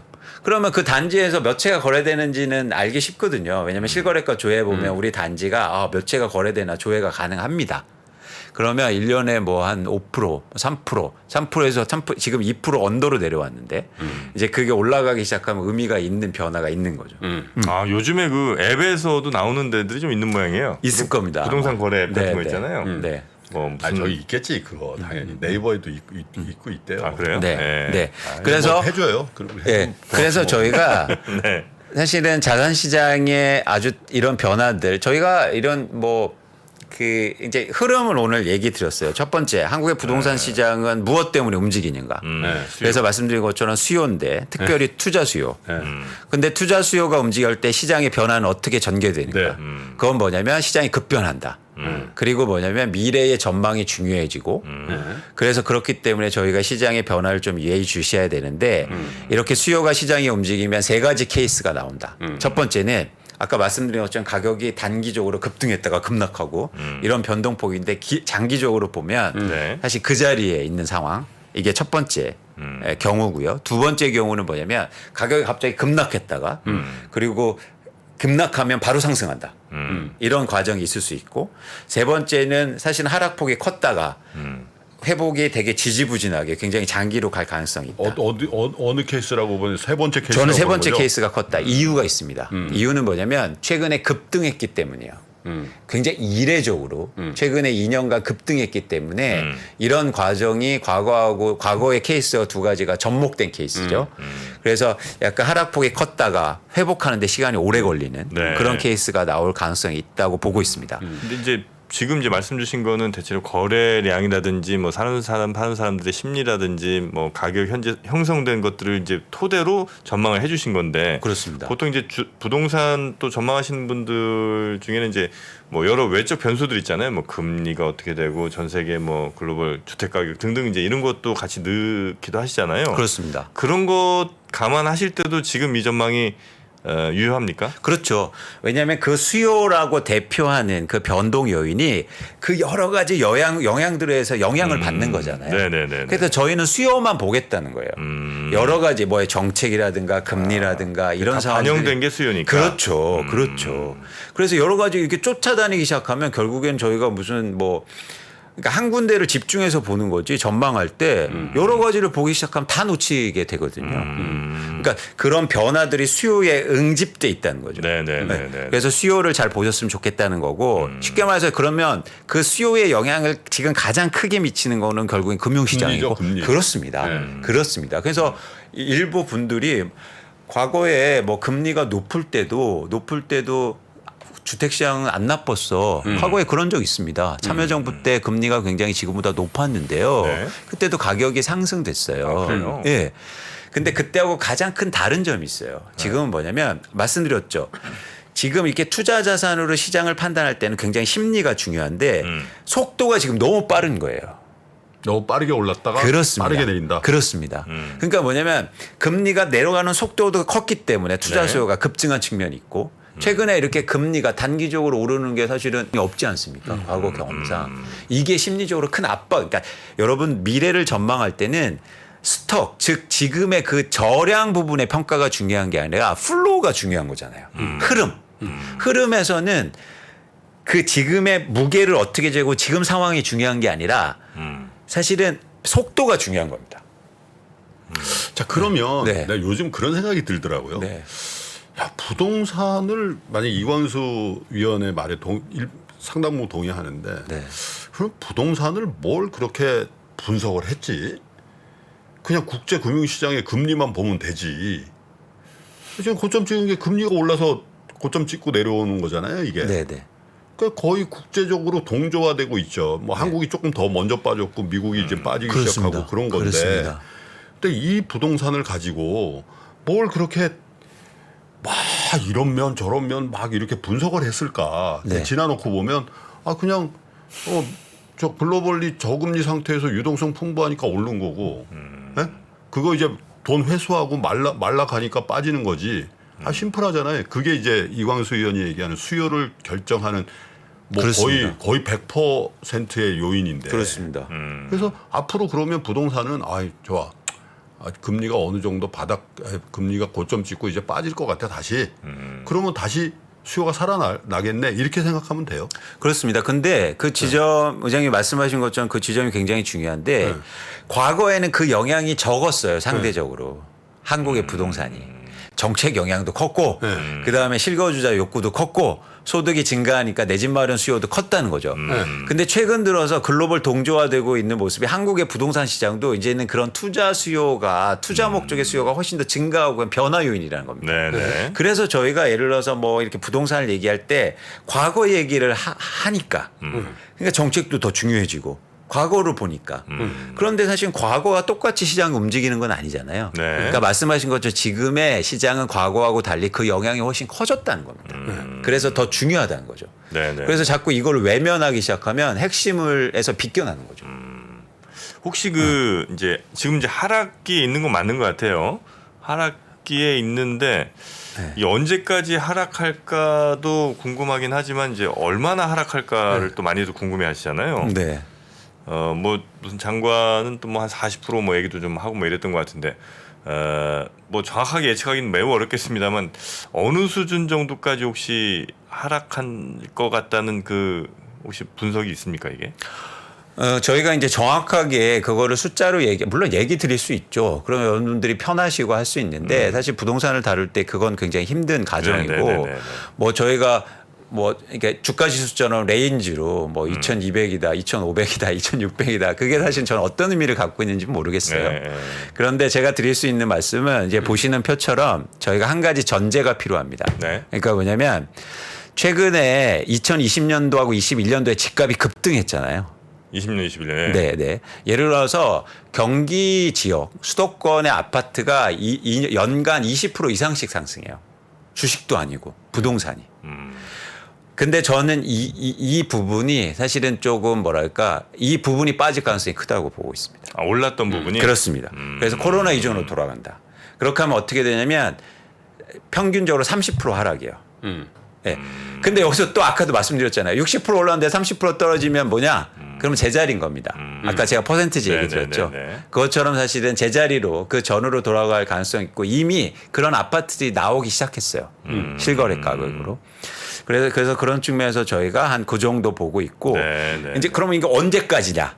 언제까지도 특정할 수 없다. 그런데 언제까지냐면 가격이 거래량이 회복할 그 시점까지.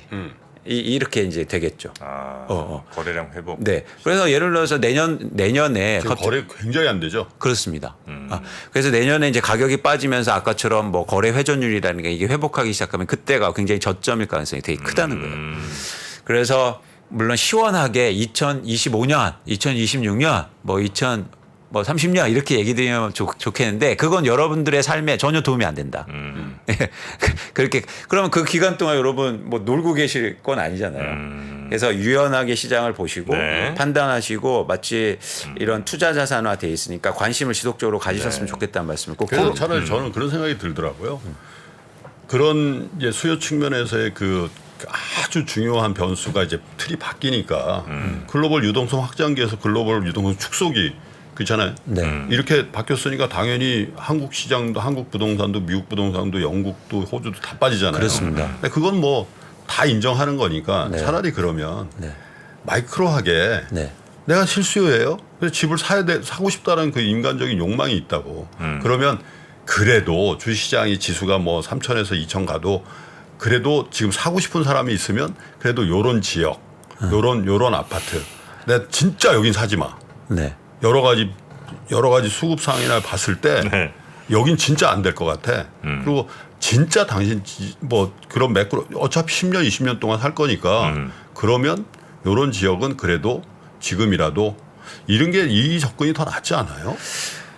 의제 그게 빠질 거냐 오를 거냐 이게 좀 허무한 것 같아서 그래요. 아니 저는 왜 이런 말씀드리냐 저희가 이런 부동산 시장을 논의하기 시작한 게 집값이 급등할 때부터였잖아요. 그때 사실 저는 이게 급등이 영원히 할 수 없다. 당연하죠. 빠질 수 있다. 이런 말씀을 드렸었고 그러니까 저는 이런 변동성이 큰 구간을 얘기 드리는 겁니다. 그러니까 시장이 뭐 조금씩 상승하고 그러니까 GDP 증가율만큼 뭐 상승하고 이렇게 안정돼 있으면 당연히 그런 접근이 맞죠.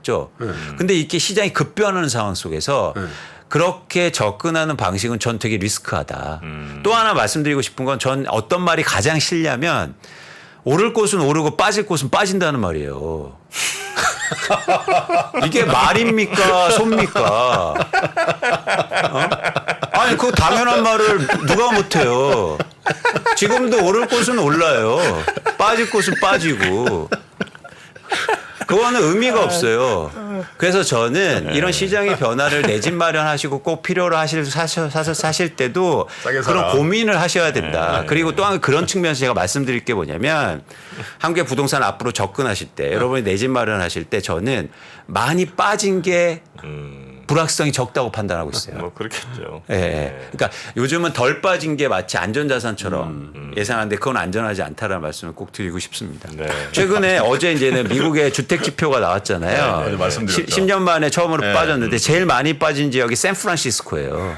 맞아요. 샌프란시스코, 뭐 엄청 시애틀, 샌디하고 제일 많이 올랐던데. 샌프란시스코가요. 미국 내에서 가장 임금이 높은 지역이에요. 거기 IT 기업들 얼마나 많습니까? 지금 거기 많이 잘려요.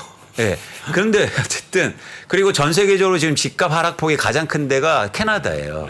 근데 왜 그럴까요? 가장 많이 올랐기 때문이에요. 가장 많이 오른 지역이 많이 빠져요. 캐나다 많이 올랐고. 근데 여러분들이 그동안 그냥 그런 식으로 접근해요. 오를 곳은 오르면 계속 오른다.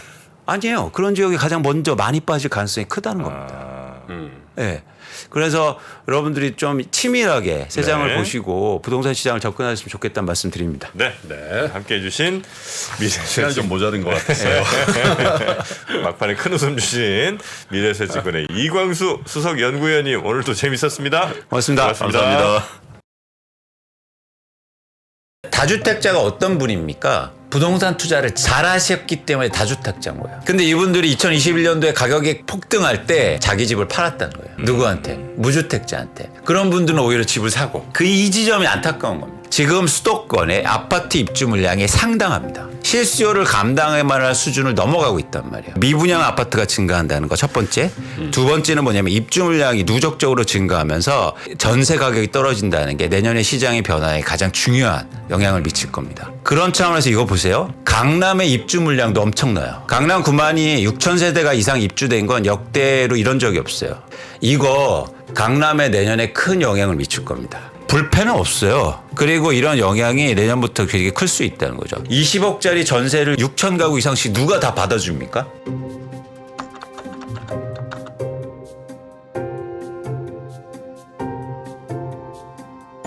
자, 그러면 우리 부동산 시장에 영원히 각인될 이름 이광수 위원님 모시도록 하겠습니다. 어서 오십시오.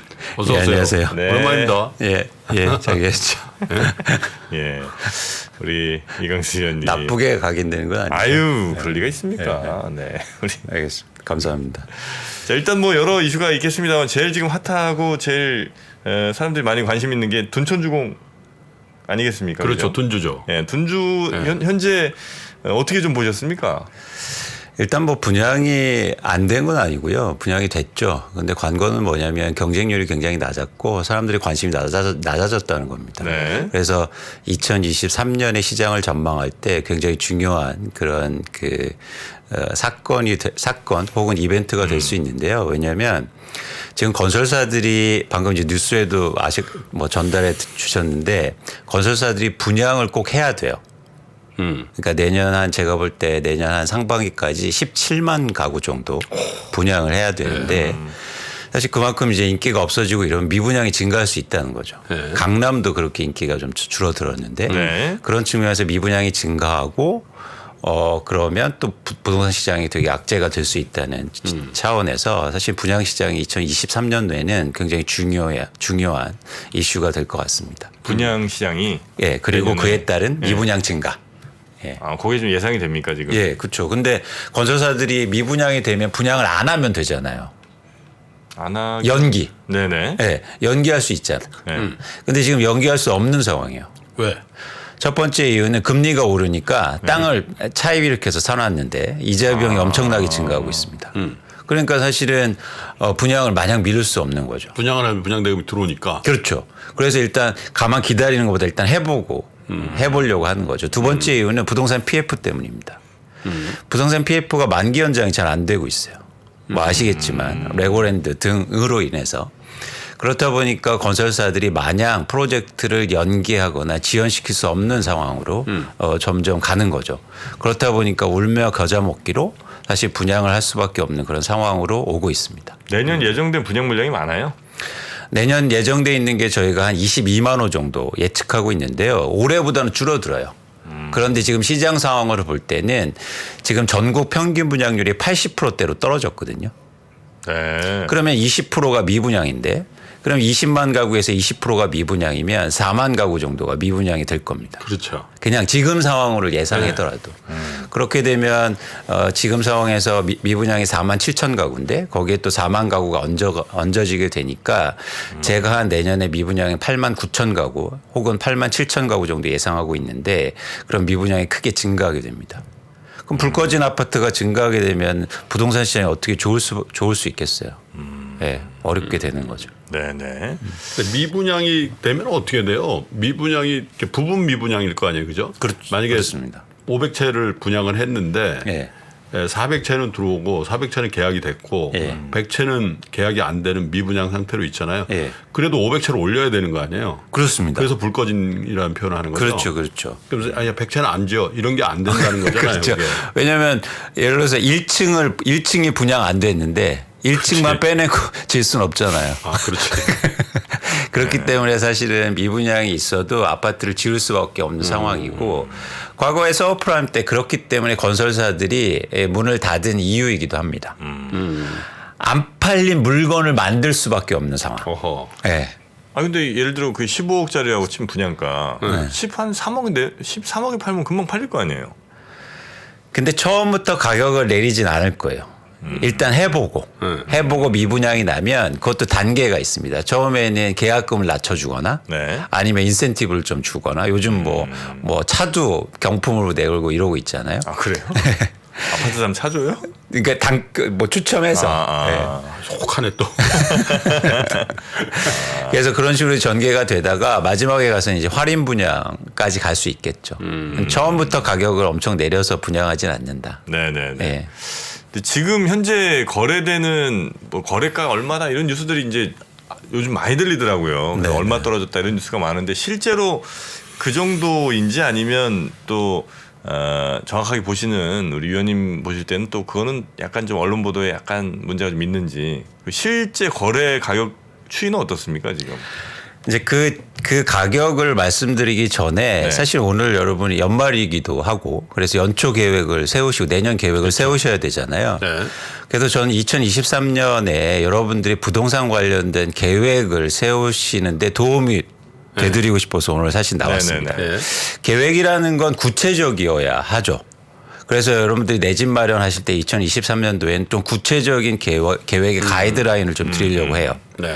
그래서 예를 들어서 가격이 이제 하락하고 있는데 이 정도 가격이 하락하면 여러분들이 내 집 마련하셨으면 좋겠다라는 말씀을 좀 드리려고 합니다. 콕 찍어준다고요? 그렇습니다. 예. 그래서 그러기 위해서는 첫 번째 가정이 뭐가 전제 조건이 뭐가 필요하냐면 여러분들이 왜 지금 부동산 시장이 안 좋은지 근원적인 이유에 대해서 아실 필요가 좀 있어요. 네. 근데 많은 전문가들이나 뭐 3프로에서도 많은 분들이 나와서 얘기하지만 금리 인상이라고 얘기하죠. 근데 금리 인상이 근원적인 이유가 아닙니다. 금리 인상할 때부터 빠지던데 근데. 중요한 건 뭐냐면 보시는 것처럼 그래프를 하나 보실까요? 네. 좀 더 근원적인 이유는 가격이 이렇게 엄청나게 올랐기 때문이에요. 가격이 안 오르는데 금리가 인상되면 가격이 안 빠집니다. 근데 최근에 보시면 이게 서울 아파트의 실거래가 평균 호당 가격인데요. 최근 3, 4년간 급등했잖아요. 저 때부터 많이 오르긴 했네. 그렇죠. 2018부터. 그렇죠. 네? 이렇게 가격이 많이 올랐기 때문에 금리가 인상되니까 가격이 빠지는 거예요. 과거에도 보면 가격이 안 오른 상태에서는 금리가 올라도 가격이 이렇게 빠지지 않습니다. 그래서 여러분들이 꼭 아셔야 될 게 가격이 많이 올랐기 때문에 가격 조정이 이루어진다는 점이죠. 이게 왜 중요하냐면 많은 분들이 이렇게 얘기할 수도 있어요. 금리가 이제 떨어지거나 안 오르면 부동산 가격을 부동산을 사야 된다. 다시 오르니까. 네. 그게 아니라는 겁니다. 전제는 뭐냐면 가격이 빠져야 된다는 거예요. 네. 가격이 빠져야 되는 게 가장 중요한 전제라는 거예요. 금리만 보고 만약에 피봇이 일어났다고 해서 이제 살 때라고 그러다가는 큰일 난다는 거죠. 그리고 예를 들어서 가격이 안 빠졌는데 정책이 완화되고 대출해 준다고 그래. 그래서 사서는 안 된다는 겁니다. 그래서 중요한 건 여러분들이 가장 좋은 접근 방법 그리고 중요한 접근은 이 가격이 빠지는 전제가 이루어져야 네. 사실 부동산에 접근이 된다는 거죠. 네. 그런 측면에서 다음 그래프를 한번 보실게요. 굉장히 네. 흥미로운 그래프인데요. 이게 최근에 가격 조정이 가파르게 일어나는 송파구의 34평 대단지 아파트의 실거래 가격을 2008년부터 그려드린 겁니다. 엘리트 중에 하나겠군요. 그렇습니다. 네. 근데 잘 보시면 2018년부터 가격이 이제 상승하기 시작하는데 2019년 보시면 가격이 상승하면서 거래가 굉장히 많이 일어나죠. 163건입니다. 근데 2020년에 어떤 일이 벌어지냐면 거래량이 줄기 시작해요. 그래서 가격 상승폭이 좀 커지죠. 그러다가 2021년도에 갑자기 거래가 32건으로 줄면서 가격이 급등합니다. 거래 없이 올랐다는 거죠. 그렇죠. 그러니까 요즘에 제가 지난번에도 나와서 말씀드렸듯이 뭐 거래가 없으면서 떨어지는 건 가격이 아니다. 근데 오를 때도 그랬다는 거예요. 거래량이 떨어지면서. 근데 잘 보세요. 2021년도에 32건이 거래가 줄어든 건 전년 대비해서 무려 거래 건수 감소율이 64%였습니다. 지금 90건이 32건 됐으니까. 네. 지금 떨어진 거 14건인데 지난해 대비해서 56%예요. 프로로 따지면 사실 거래량이 덜 감소하는 거란 말이에요. 그래서 그런 관점에서 여러분들이 과거의 추세가 이랬고 최근에 빠지는 게 거래가 없는 게 아니고 불가피하게 가격 변동폭이 클 때는 이런 현상이 일어난다는 점입니다. 근데 잘 보세요. 지금 아까도 이제 질문해 주셨잖아요. 가격이 얼마나 빠지느냐. 이 아파트가 26억 5천만 원에서 지금 19억 8천으로 거래가 됩니다. 물론 이게 뭐냐면 오를 때는요 이렇게 얘기하죠. 오르는 건 당연하게 생각해요. 그때 오를 때 거래량이 없어서 오르는 건 다 헛수입니다. 이렇게 얘기하는 사람이 별로 없잖아요. 근데 이렇게 빠지면서 14건 거래했기 때문에 이거는 거래 가격이 아닙니다. 얘기할 수 없는 거고 최근에 가격 하락폭이 굉장히 크다. 2020년 거의 2019년 후반대 가격으로 돌아간 상황입니다. 그래서 사실은 가격 하락폭이 크고 이런 상황 속에서 앞으로 가격이 얼마큼 더 빠져야 되는가 이런 이제 질문이 중요한 거겠죠. 네. 그 그래서 질문에 얼마냐는 거죠. 네? 그 얼마나 질문에 대한 빠져야 답이 되는지. 뭐예요? 그래서 하나만 더 말씀드리고 거기까지 가요. 네, 이건 네. 그건 클라이막스니까 거기서 기승전결이 있는 거 아닙니까? 그래서 이제 전개하면서 요걸 한번 더 보여드리고 싶어요. 네. 이 그래프는 그럼 2021년도에 거래가 안 되면서 가격이 올랐잖아요. 네. 그때 누가 집을 샀냐를 한번 조사해 보는 거죠. 누가 샀냐? 잘 보시면 무주택자 주택 매입이 급증합니다. 거의 100만 명이 무주택자가 주택을 샀어요. 야. 근데 그런 무주택자가 집을 사는 동안 누가 집을 그분들한테 판지 아세요? 보시는 것처럼 다주택자가 팔았습니다. 그럼 뭐 당연한 거 아니에요? 무주택자가 샀으니까 다주택자가 팔았겠죠. 무주택자가 팔고 무주택자가 살 수는 없잖아요. 아니, 다주택자가 팔고 다주택자가 살 수는 있잖아요. 그렇죠. 그리고 예를 들어서 1주택자가 팔고 무주택자가 살 수도 있고 이럴 수 있는데 중요한 건 뭐냐면 다주택자가 어떤 분입니까? 부동산 투자를 잘 하셨기 때문에 다주택자인 거예요. 제가 보기에. 그렇죠. 네네. 근데 이분들이 2021년도에 가격이 폭등할 때 네. 사실은 가격이 계속 오를 거라고 사람들은 얘기했지만 사실 자기 집을 팔았다는 거예요. 누구한테? 무주택자한테. 근데 좀 아쉽게도 무주택자분들은 2021년까지 무주택자였던 분들은 아쉽게도 부동산 투자를 잘 못하실 가능성이 크다는 거죠. 그런 분들은 오히려 집을 사고. 경험들이 없으셨던 분들. 이 지점이 안타까운 겁니다. 주식으로 따지면은 그 초보 투자자들이 사고 그 선수들이 슈퍼개미 뭐 세력 왕개미 이런 사람들이 팔고 그랬다는 얘기예요. 그렇죠. 지표를 정확히 보여주잖아요. 예를 들어서 가격이 계속 오른다고 했으면 그렇게 얘기한 것처럼 그러면 다주택자들 왜 집을 팔았겠습니까? 아니 근데 만약에 이렇게 되면요. 네. 다주택자는 시장 상황에 따라서 좀 탄력적으로 팔거나 사는 게 좀 더 가능하거나 굉장히 유능한 사람들일 텐데 그렇죠. 무주택에서 이제 1주택이 되신 분들은 네. 가격이 떨어진다고 팔 수가 없을 가능성이 매우 높잖아요. 한 주택 겨우 이제 하나 산 거니까. 그러니까 그야말로 우리가 얘기한 실수요. 그러니까 그렇죠. 그러면 가격 탄력성이 많이 떨어질 거 아닙니까? 가격이 떨어진다고 하더라도 내가 그걸 떨어졌으니까 팔자 이게 아니고 그냥 어떻게든 버티자 이렇게 생각이 되면 가격 하락이 더 이상 그러니까 나오기 어려운 상황은 아니지 않겠냐. 근데 제가 그래서 지난번에 말씀드렸듯이 안타깝게도 이분들이 갭 투자가 많았다는 겁니다. 누가? 거주하지 않는 집. 무주택자가 한 주택자를 삼에도 불구하고 전세. 전세를 끼고 샀단 말이에요. 이게 문제라는 거예요. 대출을 많이 일으켜서 전세를 끼고 샀다는 게 문제가 아니고 네. 전세를 끼고 가격이 비싼 아파트를 샀단 말이에요. 그래서 사실은 이게 거주가 아닌 아파트 비중이 많다는 겁니다. 그렇기 때문에 변동성을 키우는 거예요. 네네. 그래서 항상 무주택자분들은 아쉽게도 가격이 오를 때 내 집을 사고요. 가격을 빠질 때 또 집을 팔아요. 그래요. 아, 그래요? 네. 통계로 보면. 들어가서 사는 게 아니고 들어갈 못 수가 살죠. 없겠죠. 전세를 끼고 샀으니까. 네, 그 전세를 해줄 그렇죠. 돈이 없으니까. 그렇죠.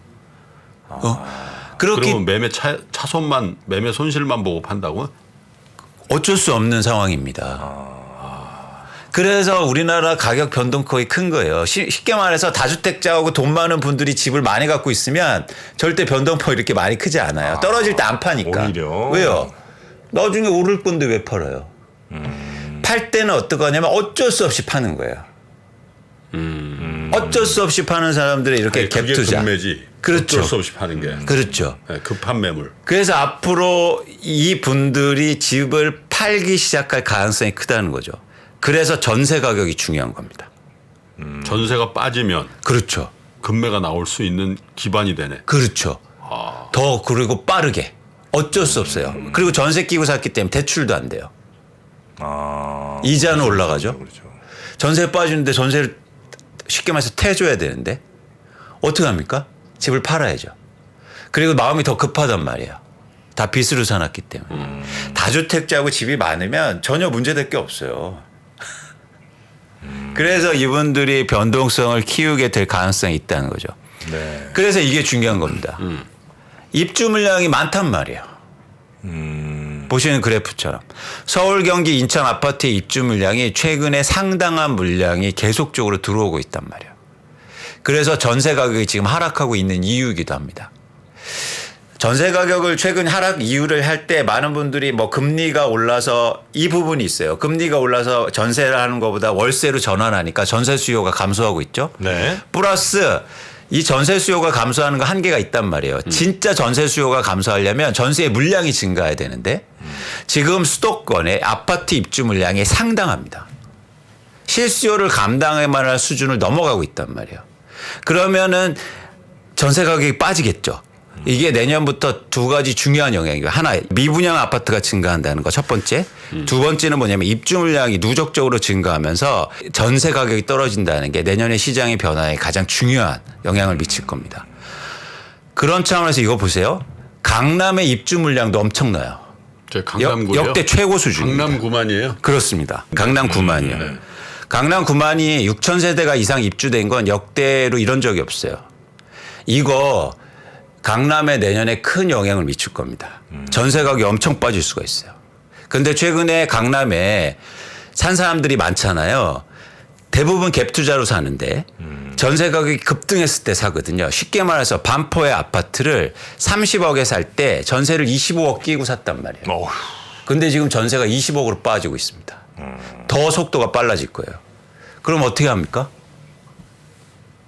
그러면 뭐 사채 시장에서 꼴 수는 없잖아요. 이제 매도가 증가할 가능성이 굉장히 크단 말이야. 그래서 내년에 강남 지역의 부동산 가격이 사실 출렁거릴 가능성이 굉장히 큽니다. 그래요. 예. 불펜은 없어요. 통계적으로 보면. 그리고 이런 영향이 내년부터 되게 클 수 있다는 거죠. 6천 가구를 20억짜리 전세를 6천 가구 이상씩 누가 다 받아줍니까? 쉽지 않은 문제예요. 네. 아니 나 강남에는 뭐 맨날 물량이 없다더니 어디서 뚝 떨어지는 거예요. 저거. 유천이죠. 어떻게 그러니까 맨날 강남은 아예 뭐 없다고들 그랬잖아요. 저게 분양 물량이 아니고 입주 물량인 거죠. 의장님 이거는요 이미 정해져서 확실한 물량이에요. 그러니까. 제가 추정하는 게 아니에요. 아니 그러니까 내가 이미 지어지고 이광수 있어요. 의원한테 뭐라 그런 게 아니라 예. 왜 저건 스케줄이 있었을 텐데. 아니 그래서 사람들이 2022년도만 얘기하는 거예요. 올해가 진짜 저거군요. 요것만 얘기하니까 입주 물량 줄어든다. 아니 부동산 시장이 어떻게 2, 3년 얘기를 합니까? 저희가 좀 더 긴 얘기를 해야 되고 변화를 얘기하는 측면에서는 사실 이런 얘기를 했었어야 되는데 이런 걸 아무리 얘기해도 안 보이는 거죠. 가격이 오를 때. 내년하고 후년에 하여튼 계속 6천 세대 이상씩 네. 아파트가 쏟아진다. 강남에 아무리 살기 좋은 곳이고 교육도 좋고 하지만 6천 가구 이상씩 누가 10억, 그렇게 20억을 어떻게 예.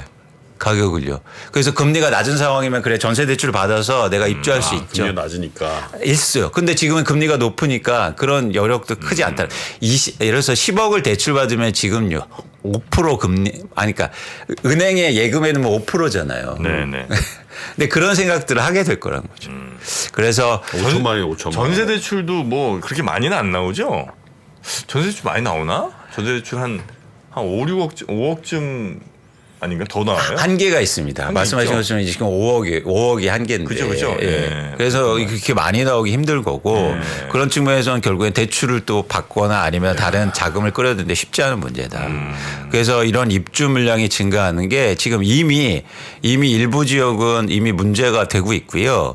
전세 가격이 굉장히 급락하고 있는 상황이에요. 그러니까 네. 매매가보다 전세가가 더 많이 빠지더라고. 예. 아 그래요. 그래서 이 그래프도 보시면 아까도 이제 말씀도 드렸지만 미분양 아파트가 또 거기에 또 증가하고 있다는 거죠. 전국적으로. 그래서 이 두 가지 문제.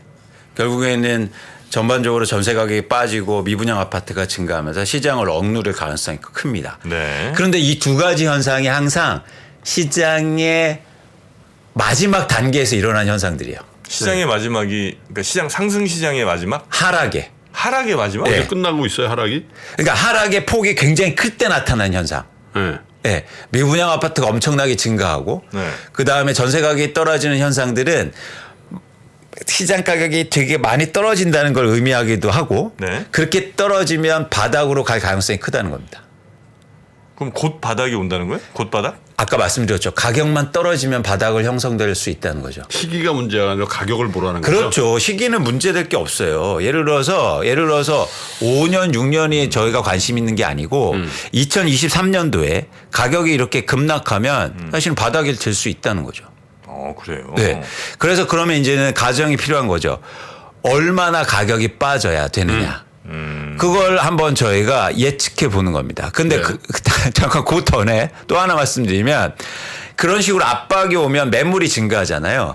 그럼 어느 정도 매물이 증가할 수 있냐면 제가 몇 분 남았나요? 아니, 뭐 아니 시간에 하세요. 관계없이 충분한 거예요? 네. 오늘은 뭐 네. 들어봅시다. 네. 그런 압박이 가오면 이거 보세요. 이게 이제 서울 아파트의 매도 물량인데요. 2021년 11월부터 2022년 5월까지 금리가 인상되고 여러 가지 가격 인상된 상황 속에서 사람들이 집을 팔기 시작하니까 갑자기 매물이 40% 증가합니다. 갑자기요. 네. 몇 달 만에. 이럴 수 있다는 거죠. 이게 서울뿐만 아니라 경기도 마찬가지예요. 무슨 얘기면 아까처럼 전세 가격이 떨어지고 미분양 아파트가 증가하면 매도 물량이 갑자기 이렇게 또 증가할 수 있다는 거죠. 그래서 매도 물량이 증가하면 제가 지역별로 실거래 가격 변동 예측치를 추정해 봤습니다. 네. 이 근거는 다시 말씀드릴게요.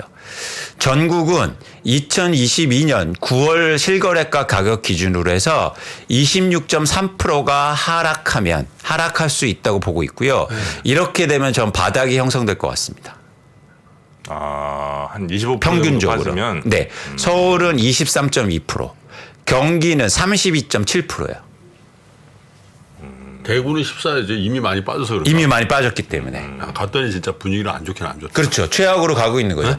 그래서 이런다고 해서 엄청 더 빠지진 않고 이제는 여기서 14% 정도 빠지면 이제 누군가 살 사람이 생겨요.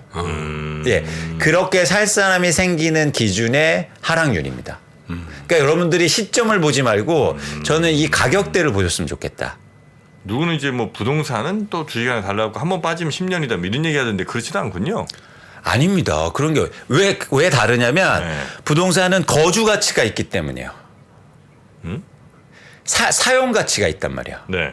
주식은 쓸 수 없잖아요. 주식 자체로 뭐 이따 쓸 데는 없죠. 예, 정부는 뭐 저희가 삼성전자 주식을 집에서 쓸 수 있습니까? 못 쓰잖아요. 근데 저희가 부동산은 거주가 가능하고 사용 가치가 있기 때문에 가격이 계속 빠질 수는 없습니다. 주식은 빠질 때 고통 가치가 있지. 계속 생각나게 해가지고 짜증나게. 근데 그건 똑같잖아요. 부동산도 고통 가치가 있는데 가장 큰 차이점은 부동산은 사용할 수 있다는 거죠. 그렇지. 예. 그래서 어느 정도 빠지면 누군가 사는 사람들이 생겨나기 시작해요.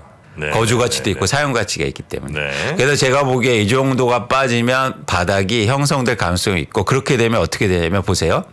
서울의 주택 부담 지수가 23% 정도 빠지면 다시 이 정도로 하락하게 됩니다. 네. 그래서 이게 지표가 100일 때 내 소득의 1년 소득의 25%를 주택담보대출의 상환액으로 쓴다는 얘기인데요. 네. 지금은 200이거든요. 근데 가격이 26%, 23% 빠지면 130대로 떨어진다는 얘기예요. 이렇게 되면 어떻게 되냐면 누군가 부동산을 투자로 사기 시작합니다. 그러니까 가격의 변동폭, 네, 가격의 변화를 일으키는 건 투자예요. 투자. 이때 이렇게 빠지면 실수요 분들은 안 사요. 더 빠질까 봐. 그런데 투자하려는 사람들 무슨 얘기냐면 이때부터 또 다주택자가 증가하기 시작할 거예요. 돈 벌려고 산다 이거지. 그렇죠. 이렇게 되면 돈 벌 수 있는 구간대가 오는 거예요. 그래서 이게 그런 가격대가 오는 걸 여러분들이 주시하셨으면 좋겠다. 그게 내년이든 내후년이든 뭐 3년 후든 이렇게 올 수는 있는데 어쨌든 내년부터 이런 시장의 변화가 일어날 수 있다고 저희는 보고 있는 겁니다. 네네네. 아, 금리는 아주 크게 영향을 미치지는 않습니까 혹시? 그러니까 이런 거죠. 이런 생각 여러분들 유연하게 생각하시면 좋겠다는 거죠. 예를 들어서 또 어떤 분들이 이렇게 얘기하잖아요. 금리 떨어지면 살 거야. 근데 반대로 금리는 계속 고금리를 유지하고 있는데 네. 가격이 이렇게 빠졌습니다. 그럼 의장님 이거 사야 됩니까 말아야 됩니까? 저는 뭐 사실 한 채 갖고 있어서 아니 그 정프로님 네. 이거 사야 됩니까 말아야 됩니까? 금리는 높은데 네. 가격은 떨어졌어요. 가격이 떨어졌어요? 예. 금리는 좀 높아요? 엄청 높아요. 대출은 좀 이렇게 해야 되고 예. 아, 조금 주저할 수도 있지 않나? 많은 분들이 걱정하시고 금리가 이렇게 높을 때 어떻게 사냐 하는 거죠. 근데 중요한 건 가격이 떨어진 거예요. 가격은 떨어진 거예요. 흥미로운 현상은 지금 금리가 올랐잖아요. 네. 금리가 낮을 때는 대부분 변동금리로 대출을 받으시고 금리가 높으니까 지금 고정금리 대출을 받으신다고 합니다. 금리가 낮을 때 변동, 높을 때 고정이요? 예. 왜? 사람들은 그렇게 행동해요.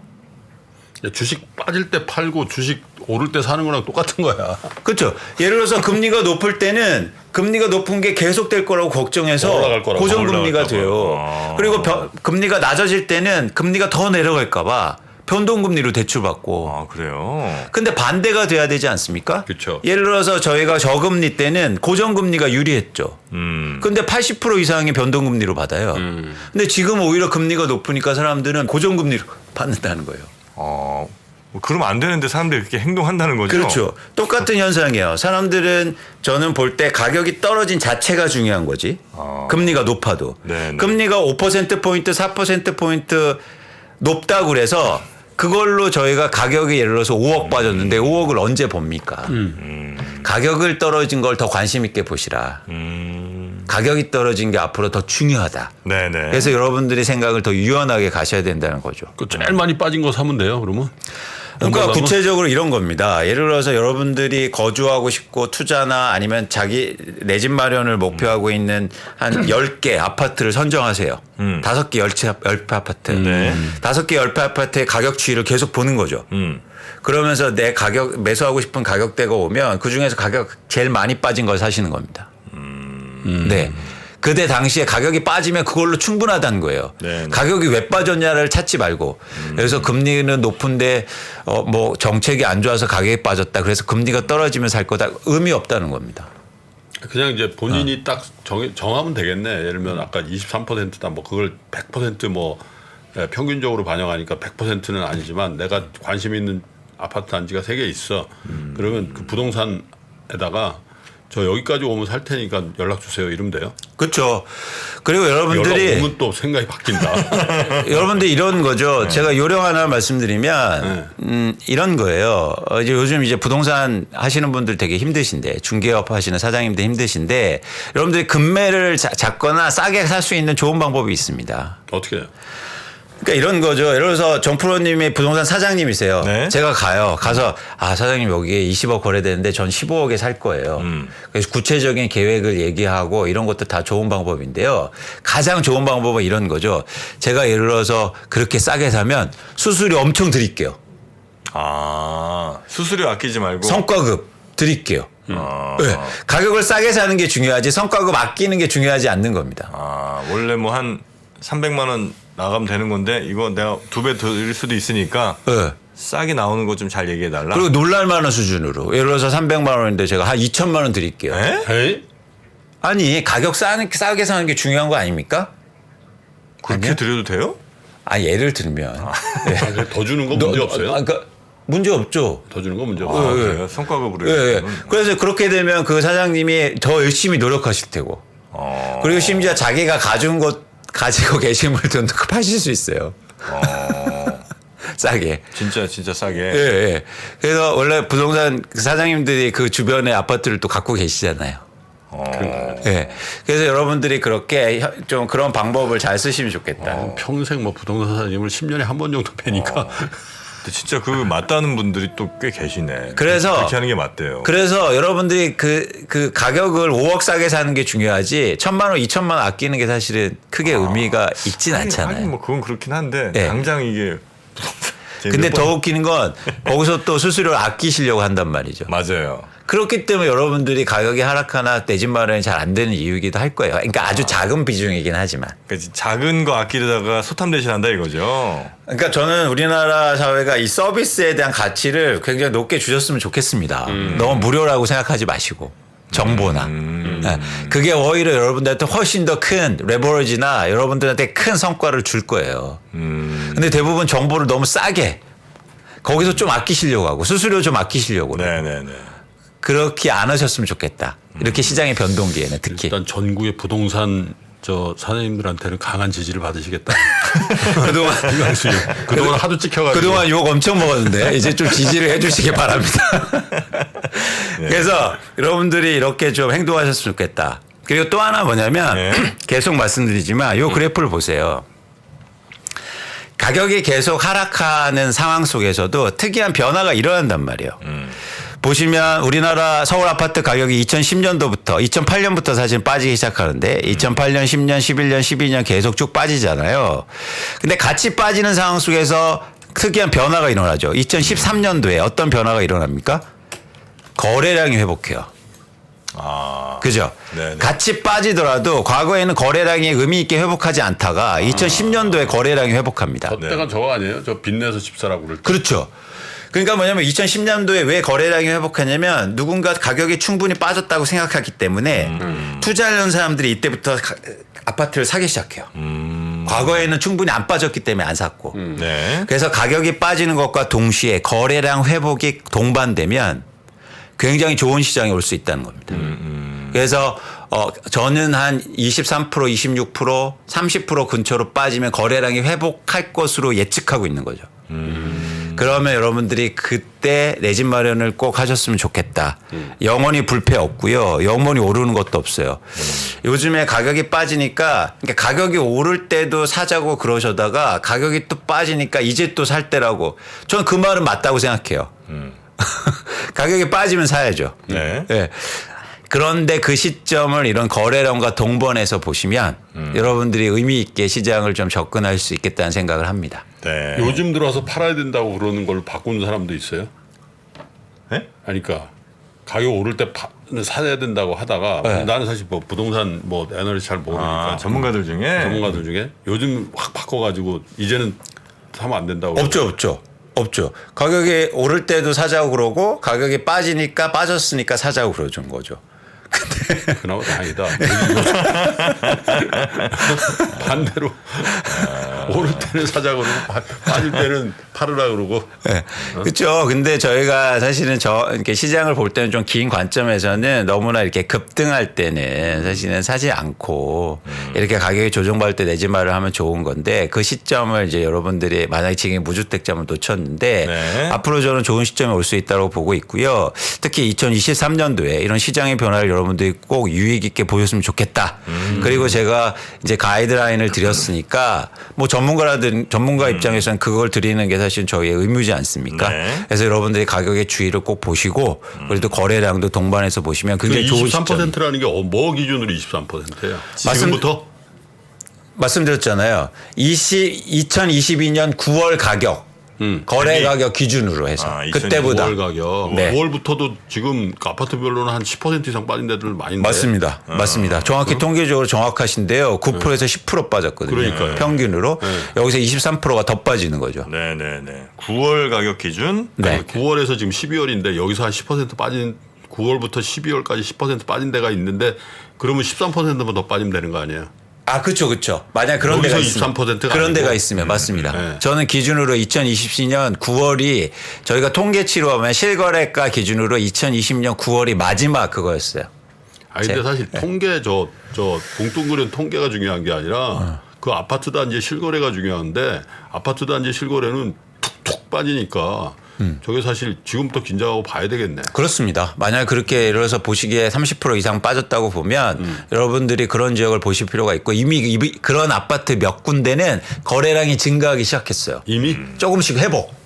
회복. 누군가 이제 사기 시작하는 거야. 예. 그런데 아까처럼 예를 들어서 그렇게 안 빠진 지역들은 이렇게 수렴할 가능성이 있는 거죠. 그래요. 여기까지 하고요. 네. 장시하게 해버렸네요. 네. 광고 없이 빨리 하겠습니다. 자, 우리 이광수 의원님 대단히 고생 많으셨습니다. 고맙습니다. 고맙습니다. 네.